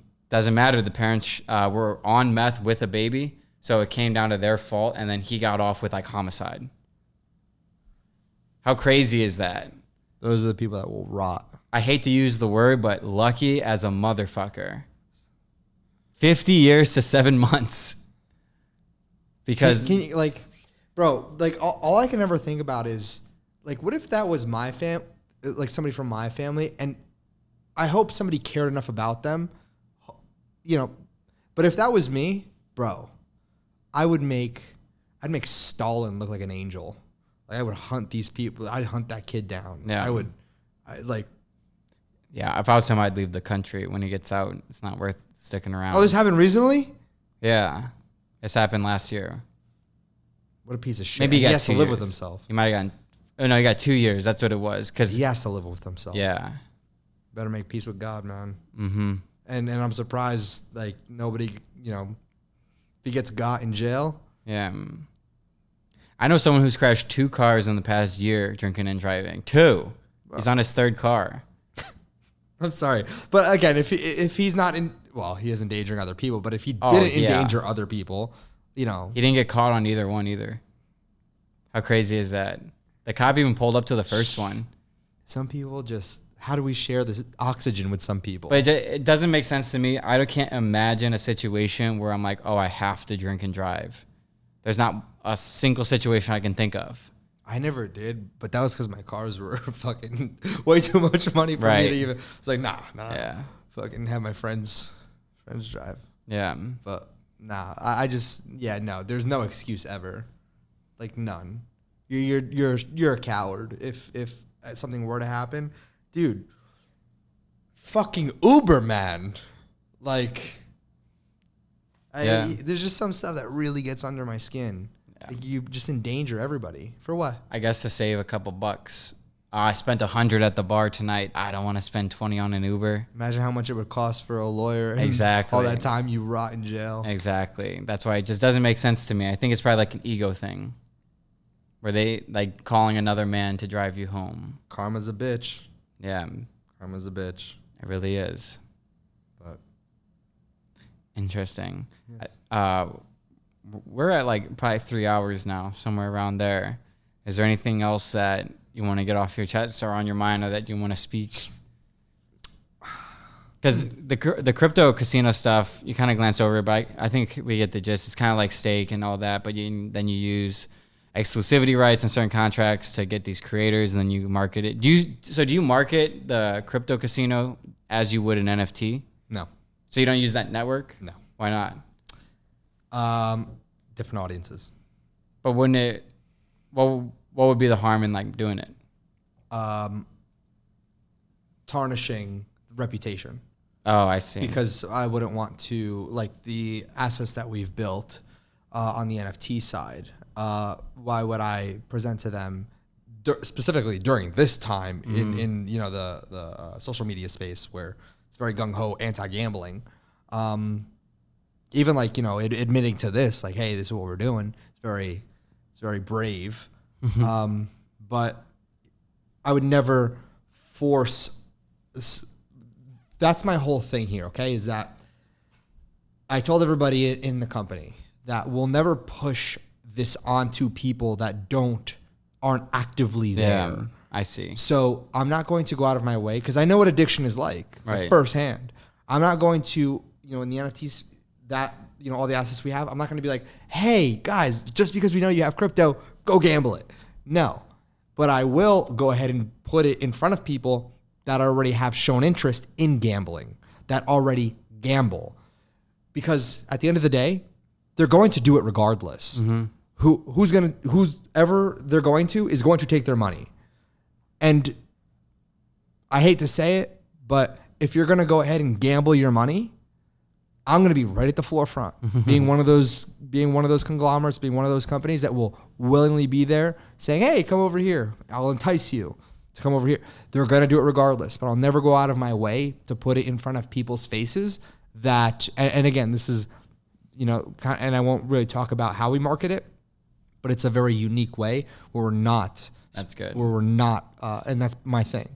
So, because just like I know, there's nobody that could have told me to stop doing drugs. Yeah. I would do them, and I'd find a way to do them if my dealer would run out, whatever it is. You can't tell somebody who's addicted, no. They have to come to that conclusion on their own. However, like I said, it's not like my dealer would ever be like, you know what, no, I don't think you should do this anymore. I think it's in your best interest. No. Right. Somebody's going to make the money. If my dealer were to ever do that, go to another dealer. Right. So, justified, you got to operate in the gray, no? Yeah. Can you mention like how much money you're making off the crypto casinos? Decent amount. Okay. Again, Cyprus, Curacao, how the money flows. Yeah. Better than it's a crypto casino. Anything goes. Yeah. So now okay. Interesting. Wow. Damn, I learned a lot about you today, that's for sure. I'm sure everyone watching did too, of course. Everyone's wondering where I've been. Yeah. Secretly hiding, masterminding. Who is that? Mojo Jojo. Who's that? Powerpuff Girls. Oh. I didn't have cable growing up. All right, I had satellite. I didn't have satellite. I had 5 channels growing up. Really? Yeah, so I missed out on like the Disney Channel or like Cartoon Network. Oh, so you never got like That's So Raven and whatnot? No. Dexter's never. Laboratory? Never. God damn. I did like when I went to my grandpa's or my grandparents' house at the lake, but other than that, no. Which I guess is a good thing. I remember when we first got cable, I was 16. Catfish was on their 2nd season. Oh my god, that was MTV. That's when I stopped like watching MTV. Oh really? I was gonna say that was like I have so many nostalgic memories tied to like it was Catfish. Ridiculousness was on their 2nd season. Wow, that's when I stopped like really caring. Oh really? At like 16 years old, I was already fucking like elsewhere partying and like in high school doing that shit. But I didn't even watch TV then. Yeah, I didn't have TV in his house. We just played Xbox. So. Oh really? Yeah. So I missed that part. My whole thing was like celebrity deathmatch boxing on MTV with like the animated styles. Courage the Cowardly Dog. Like that was my childhood. Eating not Cocoa Pebbles, but the Fruity Pebbles, bro. My grandma would warm up milk. We lived in because I grew up with her pretty much. Yeah. And like she raised me, and she she fresh off the boat from Portugal, didn't have that much money, like kind of, a shack, police shack now, like the best part of town. So Portuguese was what I learned first to speak, and then she was like, you can learn English in school. But she would always warm up milk for me in like a bowl and give me Fruity Pebbles to eat. And so I'd go to bed watching, Cartoon Network and whatnot. And those are probably some of my favorite moments ever. Did you ever play N64? No. Xbox? The original? The original, yeah, with Halo. Halo, Yeah. Red Dead Redemption. No, I never played that, but I played Halo. Yeah, I remember Halo 2. I remember the first Halo, man. Yeah. Do you remember going to those Halo opening parties or release parties? Yeah, I only went to the Modern Warfare 2 one. That's it. Oh, really? I went to the Halo one. Man, that's nostalgic too. The kids now will never experience that. Hell no. Digital download. Bro, they sell the consoles without the disc tray anymore. Yeah, isn't that nuts? I'm just like, what? But bro, you ready for this? Okay. How are they still charging the same amount of money for no disc? Interesting. Well, the disc was only like 80 cents, right? What are you talking about? The disc was $60. What do you mean? No, I mean like for them to create. Oh, right. So shouldn't it theoretically be cheaper because it's less hardware? $59.20. Less hardware. No, all right, and 80 cents. Sure, we can have that argument. However, okay, how about this? Let me raise you on this. Okay.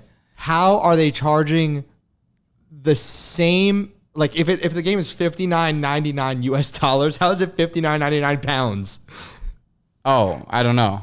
What's the conversion because that conversion is still higher. It's like I didn't know that. $59.99, and then they still charge like $68. And now Sony's getting sued for like $13 billion for it. For that? Well, isn't it 1-to-1 now? Or is that with the euro? That's with the euro, right? All right, this is, again, they've been doing this for years. Right. Yeah. So all right. I never thought about that. You remove hardware from these consoles as well, you could charge way less. Gouging prices or keeping the games. Dude, games have gone up. It went from our age from 40 to 60 now to it's like 70 100. to 80. Exactly. With the How? deluxe. With no disc. The funny thing is it's $100 and then you buy a bunch of stuff in the game.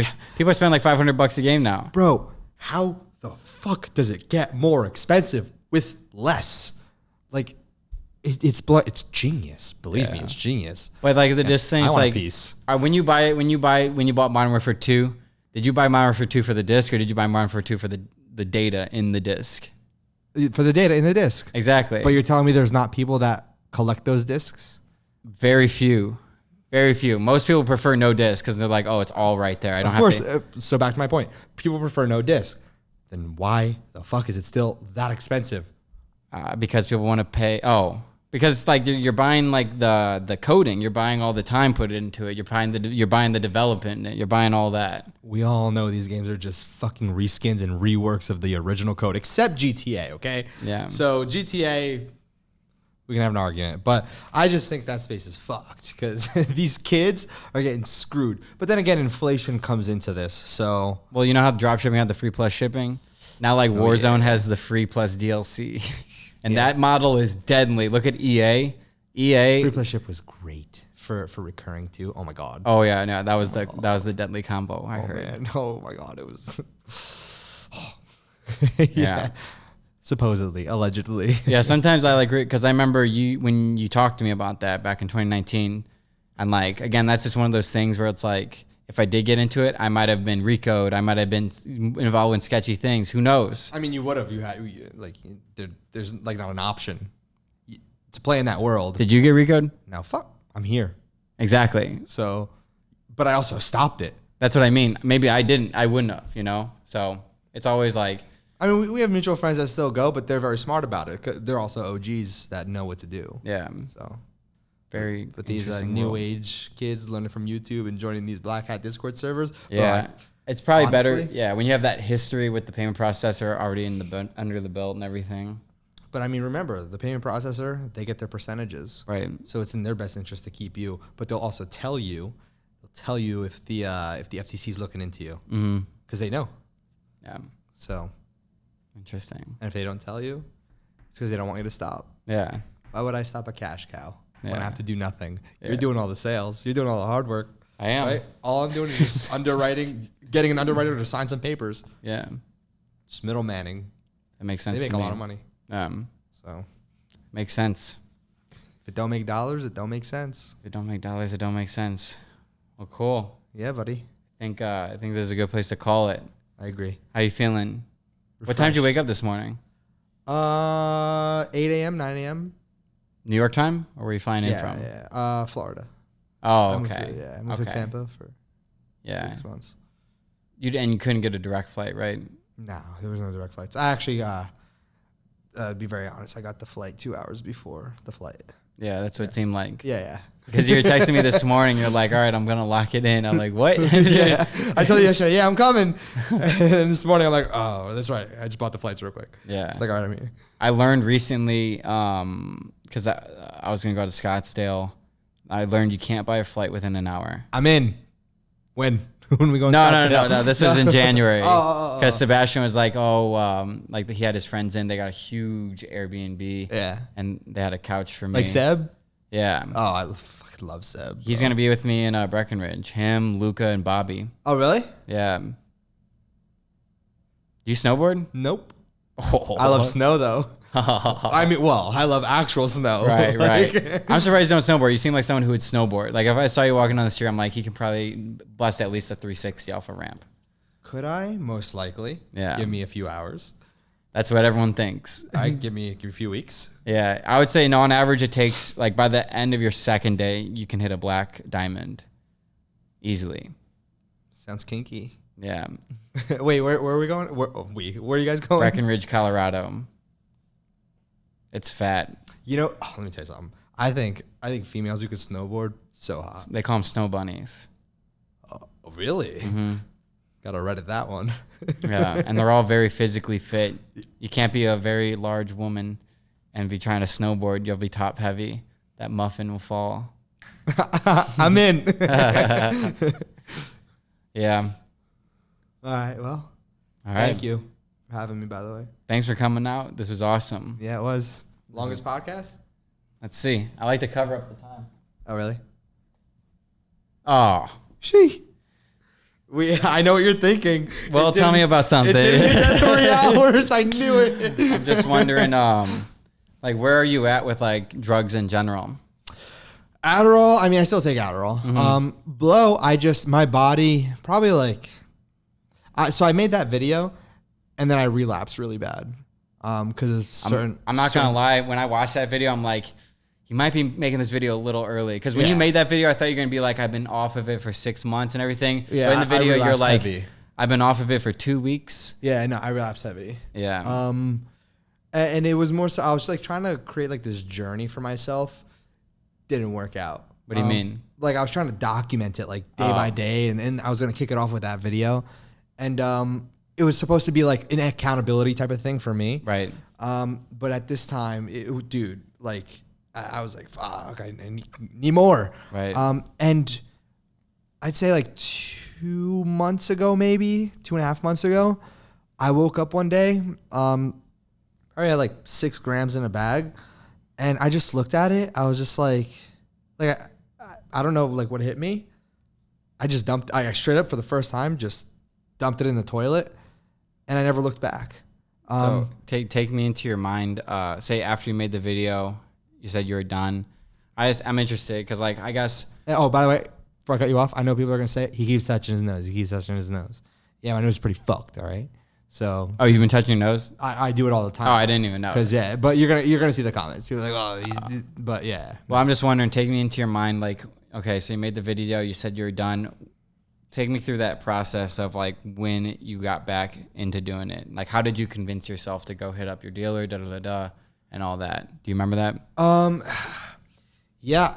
I asked that because like a lot of people don't understand.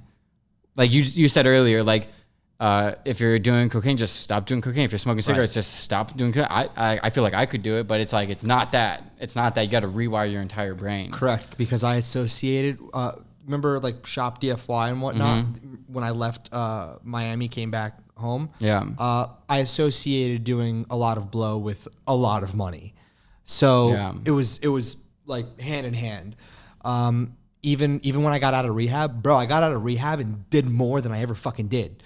But here's the thing, I got out of rehab with no money, so Tony didn't know at the time, and I didn't know he took out loans. I just kept asking, PayPal me. And it's because I'd go to the ATM, take shit out, like, get more. And, over those course, from September till, December when we released everything, everything, kind of came to fruition, if you will, I was just doing blow, like every night, like kept going. And then millions of dollars. I was like, oh my God. And kept going. And like you said, everyone was just a yes man around me. March came around, 3 months after, had so much money. I couldn't even fucking imagine. Started off in Miami, started talking to that, girl. Yeah, I mean, like everything's just so triggering. And so I got back into it. She was trying to help me get off. She was like, stop. So she was genuinely like trying. I was like, yeah. And you don't have to answer this if you don't want to, but would she like do it with you a lot? No. Oh, okay. Would she do it? Yeah, but not like you. Oh my God, no, not like me. That wasn't like a bonding thing. No, fuck no. Okay, good. If it was there, she would do it. If it's not, she's not going out of her way. I'm going out of my way. Like if I show up somewhere and it wasn't there, I'm like, first off, who's got it? Where can I get it? Why isn't it here? Wow. I need these answers. Sometimes I wouldn't even show up knowing that it's not there. Like if I ran out and it's not there, or else I'm bringing it all. And it was very apparent. Everybody who was around me could see it. Like I wouldn't hide it, bro. I'd be at fucking Tao. Would spend so much there. Nobody would say anything. I'd be up on the ledge just fucking. How much would you spend on an average night? 10 to 15. How much what's your most amount you spent? 30,000. Yeah. That's insane. Isn't that funny? Imagine telling your 15-year-old self that you're spending 30,000 a night just at Tao. Yeah. And I didn't even drink that night. I'll never forget that night, bro.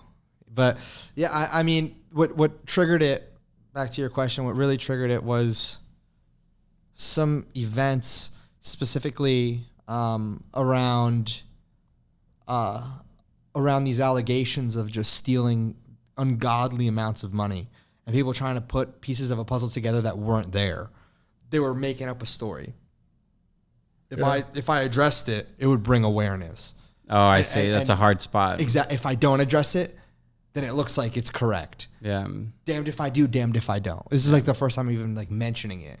But that's what sent me hiding for the longest time, spiraling again. Cause like, fuck man, I can't even have my own break like without somebody trying to fuck me over. Yeah. Like, what's the intention? Like, why me? But yeah, I mean, if there was any type of fruition, I wouldn't be here because of the amount that they're alleging that I stole, we stole, whatever it is. Right.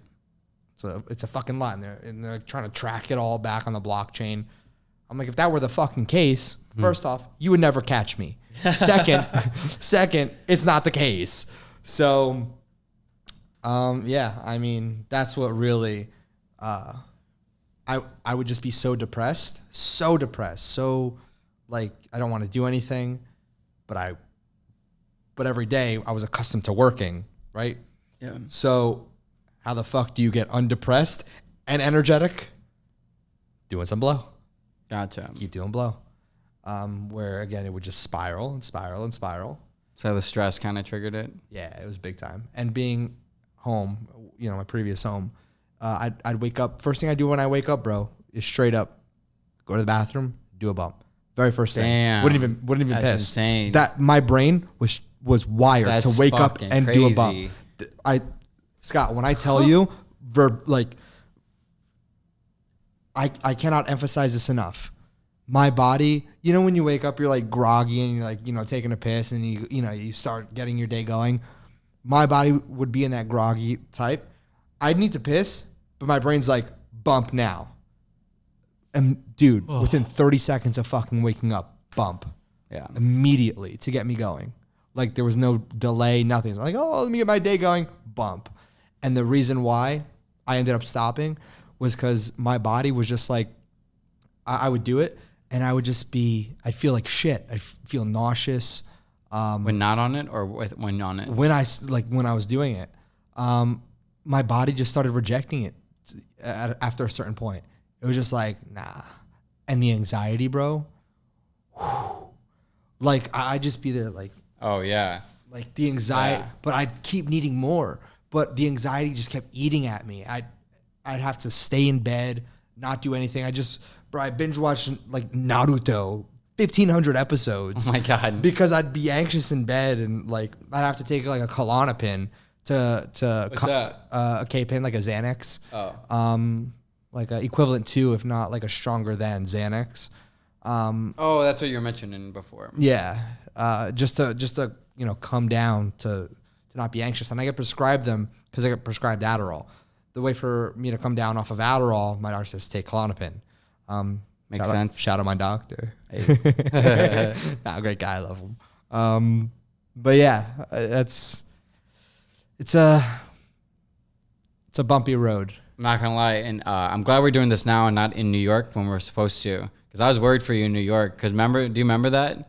When I was in New York, you're like, okay, let's do it. You texted me at like 4 p.m. and you're like, okay, let's do it tomorrow at like 4 p.m. I'm like, okay, perfect. And then I saw you later that night at the Pudgy Penguins event, and you're like, do you want to come out with us? I'm like, nah, because I was gonna go see. I was probably coked out of my mind. Well, I knew you were because I didn't know if I don't think you were there, but when you went out, because I went and saw some friends, hung out, and went to bed around like 2 a.m. Woke up at 10 a.m. I'm like, okay, we're going to do the podcast at 4 p.m. Let me get this done. So I had some stuff. I went to something else, da-da-da-da. And then I remember I texted you at 3:30 p.m. and I was like, hey, I texted you at like 3 p.m. And I was like, hey, are we still down for about an hour? And you go, honestly, Shooting Star just flew by. That was nuts. Yeah. You go, honestly, bro, I still haven't gone to bed yet. Oh, yeah. You go, I'm just getting to bed. We'll have to do it another time. I'm like, man. And then I look at Andrew's story and you're like throwing up on the side of the road. Yeah. I was like, man. Yeah, it's pretty bad. I was looking forward to that podcast, but it sounds like this is a better time to do it. Yeah, much better. Since I got to Tampa, I just like out of sight, out of mind. Yeah. Essentially, and like stuff like this, like flying around, keep moving now. Yeah. It's very hard for me to access it. So. Do you think if you could access it, you would do it? Yes. Whoa. Do you think the shrooms are keeping it at bay? Yes. Very much so. Very much so. For a fact. Yeah. But okay. Let me backtrack. Would I do it? I threw it out because I hate the way it makes me feel. Mm-hmm. But your body's still calling for it? Not necessarily. My body likes the feel good, right? Mm-hmm. But I just like you ever see what's his name? Joey Diaz, I think it is. Yeah, of course. So man, that fucker used to do so much blow. You can hear it in his voice. Yeah. So someone commented, if leather had a voice, it'd be Joey Diaz. Isn't that accurate? Oh man, yeah, it's spot on. But these cocksuckers, motherfucker. Bro, I just have like this vivid vivid image of like Aqua Teen Hunger Force, but like leather. Anyway, Not the Kevin Zhang leather either. Yeah, fuck that kid. You know about the leather, right? No, I know about the drones and supporting. Oh, okay. Okay, it didn't seem like you got that joke. His $20 million Shopify store. Right. He said it was all real leather. Yeah. Right, it was fake leather. Yeah. Okay, so you do know. Yeah. Oh, okay. Yeah. I just don't, legal. For the legal team, I can't laugh at certain things. No, I'm just kidding. Can't laugh at certain things. No, I'm kidding. Yeah, it took me a minute to process that joke because I was trying to figure out where I left off. You said. Oh yeah, right. So if my brain likes the feel good, my body hates how it makes me feel, non-operational and just like I'm very lightheaded, very anxious. I don't miss that. Just like Joey Diaz. Joey described it. You could tell this motherfucker will still do blow till this day if it didn't make him feel what I'm describing. Because he's the one that I was like, holy shit, I'm not the only one. Yeah.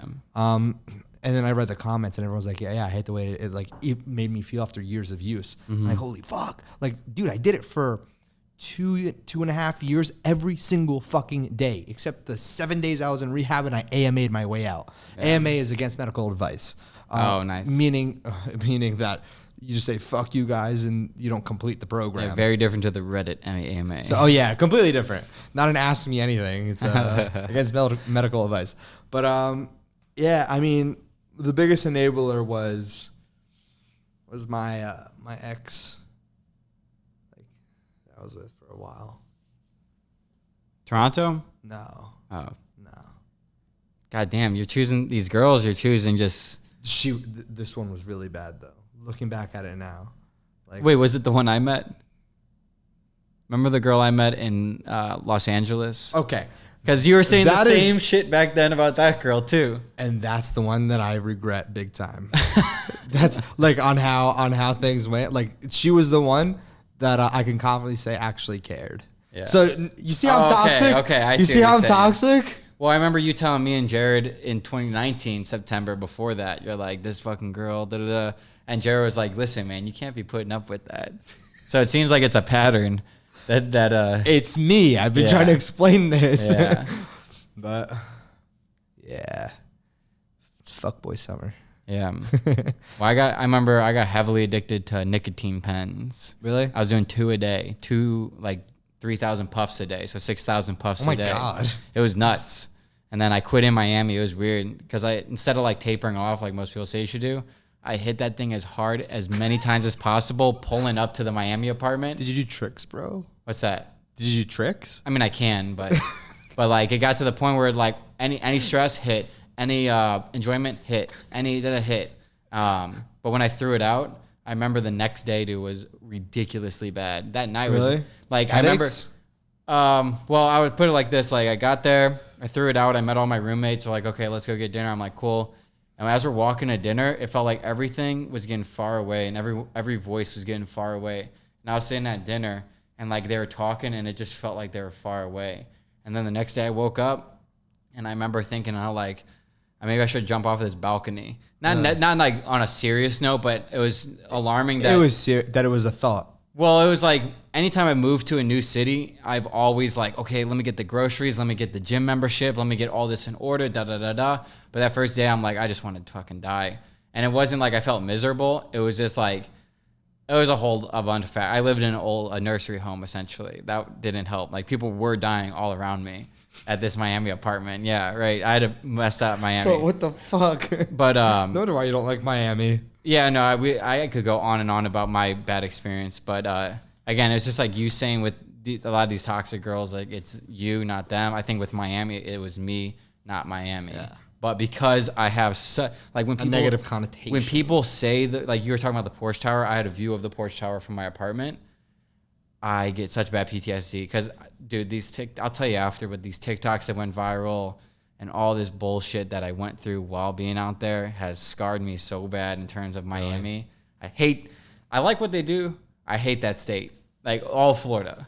You hate all Florida? I hate all Florida because when we were kids. Danny Duncan's from Florida. I know, he's cool, but like at the end of the day, I don't like humidity. I don't like tropical weather. But the big thing was as a kid growing up, anytime we did take a vacation, we'd go to Florida. First of all, 19-hour road trip, packed into a car. I have 3 older brothers.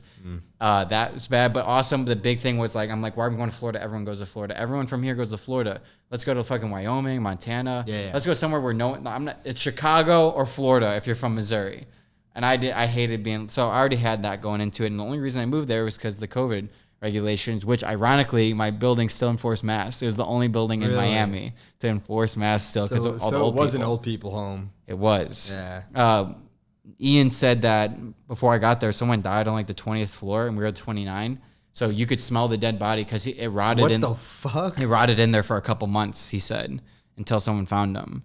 And dude, there was some lady, I remember there was one day where I was like, you know what? Fuck these masks. I'm not wearing these masks. So I get on the elevator, and since we're 29, there's 31 floors. On the way down, it stops at 27. I'm like, whatever. I'm just going to not do anything. When I say... Got that Karen, huh? When I say that this lady must have been 103 years old and her husband must have been 98, she was on a ventilator and he had like a fucking IV. This is how bad the situation was. You're a scumbag. And I'm just sitting there. Did you do one of these? No, like I couldn't even bring myself to do that. I just didn't make eye contact. And I'm like, this is the worst thing. Like, why did I come here? Right. Bro. But no, anyway, back to the nicotine thing. the way I stayed off nicotine is I realized if I took one hit, I would be addicted for the rest of my life. And I did take a hit actually in May this year when crypto was crashing, dude. And I was so emotionally invested. Like I was watching every chart and this girl came over and I was just freaking out because I'm like, how can it keep going lower? Like it's breaking support after support after support after support after support. And all the like these fucking people, like the toxic positivity in the crypto space is awful. It's disgustingly awful. Disgusting. It takes a mental fucking toll on you. Go on Twitter and type in, I hope it keeps dipping. And you're going to see the most cringy tweets. I hope it keeps dipping so I can buy more. Bro, oh my God, yeah. And this was when Bitcoin's at 45,000. Bro, when the dip keeps dipping, like... No, this isn't how it's supposed to fucking work. Yeah. Everyone just cheering. I'm going to buy more. It's all those people that are into like shit coins and shit. Yeah. Like keep going lower. I'm going to keep buying more. People who are more into the community than the actual like utility of it. Yeah. Like, hey guys, maybe it should do fucking something. Yeah. So. But I hit that nicotine pen instantly, started hitting 1 to 2 a day for the next month and a half. And then one day on that balcony, because it got so like I would just toss it off the balcony at the end of the night right into the street and then wake up in the morning and buy one on the way to the gym. And it would just be this cycle. Wait, how far up were you that you were just tossing these right here. things? Bro, yeah. What if somebody's... Nah, it's at like 1 a.m., you know. I would look out. Bro. You know how much shit I've thrown off this balcony? Can you imagine just walking fucking pelted in the head? Oh, man, you want to hear a story about that? Yeah.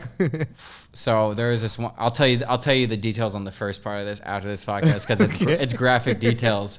But when I lived on the 16th floor on that side, there's an alleyway. And I think you saw when we by your hotel that really nice restaurant with all those people outside. That's like the best like nightlife around here. Like that's where all the really rich people and the hookers go essentially. Oh, is it? What time is it open till? 1 a.m. I bet. But anyway, I was penetrating this female on my balcony, right? And remind me to tell you the details of that because she wanted on the balcony. And so we finish up, whatever. I go inside and I get a glass of water. Oh, we each took 15 shots of tequila. I forgot about that part. Oh my God. 15 because she wanted to challenge me to a tequila shot off. And so did she lose? Tied. The bottle was finished. We just polished off all the tequila we had.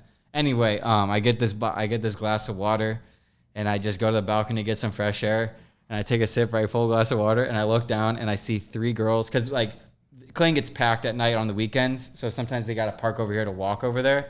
I saw 3 girls who were clearly going to Napoli, all dressed up, all makeup done, all hair done, right? And I look at this glass of water, and it was like, when I don't use this unless I mean it, this was demon mode, where I didn't give a fuck, you know? So I saw these 3 girls, they're walking like this, like what do they call that? In a line? Yeah. So I go, okay, I'm going to watch it. The girl's not even with me. She's passed out at this point. And I go and I pour the water out, right? And when you pour water out, the water that you pour out initially falls first, right? Yeah. And then, so when you pour water out, it's not a straight line and Correct. falls down. It goes on it's a swivel. Slant. It's a slant. So dude, I pour the water out and I look down. Oh my, because they're in a line. And the first girl's hair goes, boom! Next girl hair, boom! Third hair girl, boom! And dude, it was bow, bow, bow. And I saw their dresses like go down. I saw their hair go down. How big was this fucking cup of water, bro? It was just perfectly timed. It was just perfectly. The water didn't hit in front of the girl and it didn't hit behind the last girl either. It was bow, bow, bow. Watch, like your Miami experience, that's how they have with St. Louis experience. Oh, dude, why? I did not expect it to go that well, so I hid. And then I look out and I saw they were like looking up and pointing, and I saw them turn around and go to the front of my building trying to get in. Yeah. This is when we were unstaffed, so there wasn't a front desk person to let them in. How would they know what unit is yours? That's a good question, but I did have like these lights and shit. So doesn't matter. They can't see from the fucking outside. Yeah, I guess that's true. But still, it was like worrying because like that would get me kicked out immediately. But that was a funny one. But they got to prove it. Yeah, that's true. And then I learned my lesson to never really throw stuff off the balcony at will in Toronto. Do you know the Ice House? Where that woman threw a chair off or something? No. Do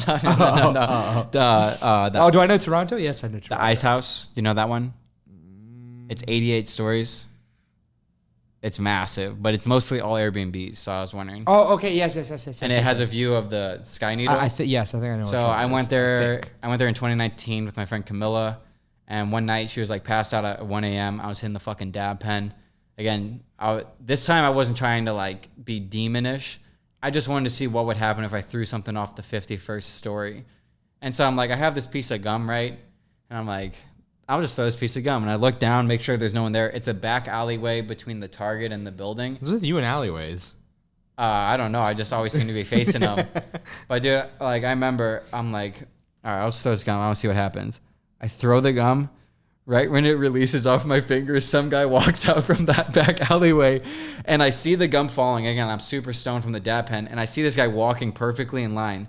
And I'm just looking at this. I'm like, there's no way this is about to happen. You have impeccable timing. And I see the guy go, No hits way. him right in the head. And he goes up like this. And again, I go and hide. And I'm like, I'm done with throwing shit off the balcony. Like, what are the chances of that, dude? Now he's got a fucking indent in his head because of you. No, okay, if it was a penny, I might have been worried. But luckily, it wasn't a penny. But it definitely hit him in the head because he goes, oh. What if you just saw him pass out? Well, Joey Diaz said he used to be the king of the lob. He used to stay on like the 19th floor, and he would just be like, he'd have his door open, and he would just be walking around, and he would just see like a bunch of like quarters, and he would just go, whoops, throw another quarter. And he said eventually he started like throwing pieces of ice out his window and not even looking. And then one day the king of the lob. the king of the lob. He said one day he, and this is why I was worried, because he said one day he threw it and then like waited a couple minutes and looked out and he saw someone on the floor with and the wife standing over him, and they found out it was his apartment. They came up and knocked on his door. That's why I'm like worried. When, So don't be the king of the lob. the king of the lob. No. Whoops, bro, that's great. Joey Diaz is the man. He said he'd throw quarters, he'd throw rocks. Bro, throw rocks? Yeah. Bro, he was definitely coked out on that, for sure. Oh, yeah, definitely. It was with his God, old man. wife. Oh, and one more Joey Diaz story, because he said one time, this story's so good. This is my favorite one. He said when he'd take acid with his ex-wife, he'd always just torture her. Because someone asked a question like, hey, me and my wife are thinking about doing hallucinogenics for the first time. Do you have any suggestions? I could hear him just saying, no, I torture. Oh, yeah. He was like, oh, I've tortured this poor woman. He goes, one time we were taking acid together at a party. And right when she started feeling it, I would go, don't we got to go pick your parents up at the airport? And then he said, I turned to the Bruce Lee poster and look at him and go, don't say nothing to her. Don't say nothing to her. Joey Diaz is on some other shit. Yeah. He shaped a lot of my, like, come up, essentially. I would listen to him building dropshipping stores. I'd listen to him edit videos, listening to him driving to California, driving back on California. He's got a lot of wisdom. He's the man. What do you think of just, like, business podcasts? You listen to business podcasts? Give me an example. I don't know an example. Well, Iced Coffee Hour, Graham Stefan. No. Their guests aren't accoladable. Yeah. I don't know. I just don't. That's why I never want to make this like a strictly business podcast. 'Cause Yeah. I think the business podcast, again, we went deep today. We talked about a lot of topics. A lot of them were scared to talk about those topics for real. Yeah. And it's not interesting to me. It's just like, I like realness in conversation. Same. And when you talk about like just strictly financials, that's why like a lot of people said they liked my podcast with Iman, because Iman did 7 podcasts that week. And I didn't listen to any of them, but apparently they all sounded exactly the fucking same. How much money do you make? How would you make that money? What's your tactics? Really? Yeah. But for him, I was asking him like way more different. And that's what I've always wanted to do with this. So you're a perfect guest who was like willing to go deep like that. And I like that. Thanks for having me on. Yeah, thanks for... I really don't do, as you know, I don't do many podcasts. But yeah, it was enjoyable. Definitely. The longest one. That's funny. Dude, it's been 27 minutes since I was like, oh, we should wrap this up. Yeah. So 3 hours and 17 minutes. We'll probably come to 3 hours and 15 with that little break in between. But we just went into the King of the Lob story, you know? King of the Law, yeah. No bathroom breaks. That, bro. There's 0 bathroom breaks, 0 stretch breaks. True. This is a good one. Yeah. This is a good one. Hopefully a lot of people got whatever they wanted about it. Hopefully. Whether it's knowledge, if they didn't get any knowledge, they get a good laugh. Either way, hopefully they got something out of it. They will. Yeah. I mean, it's all about, you know, what you take from it more than anything. 100%. So there's a bunch of lessons from us. Because there's a lot of things a lot of people could relate to in this. Absolutely. That's the way it should be. Yep. We're all humans anyway. Yep. It's all about the rawness. Okay. That's the end of this podcast. Thanks for coming. Thanks for watching. Thanks for listening. Yeah. Peace. Peace out.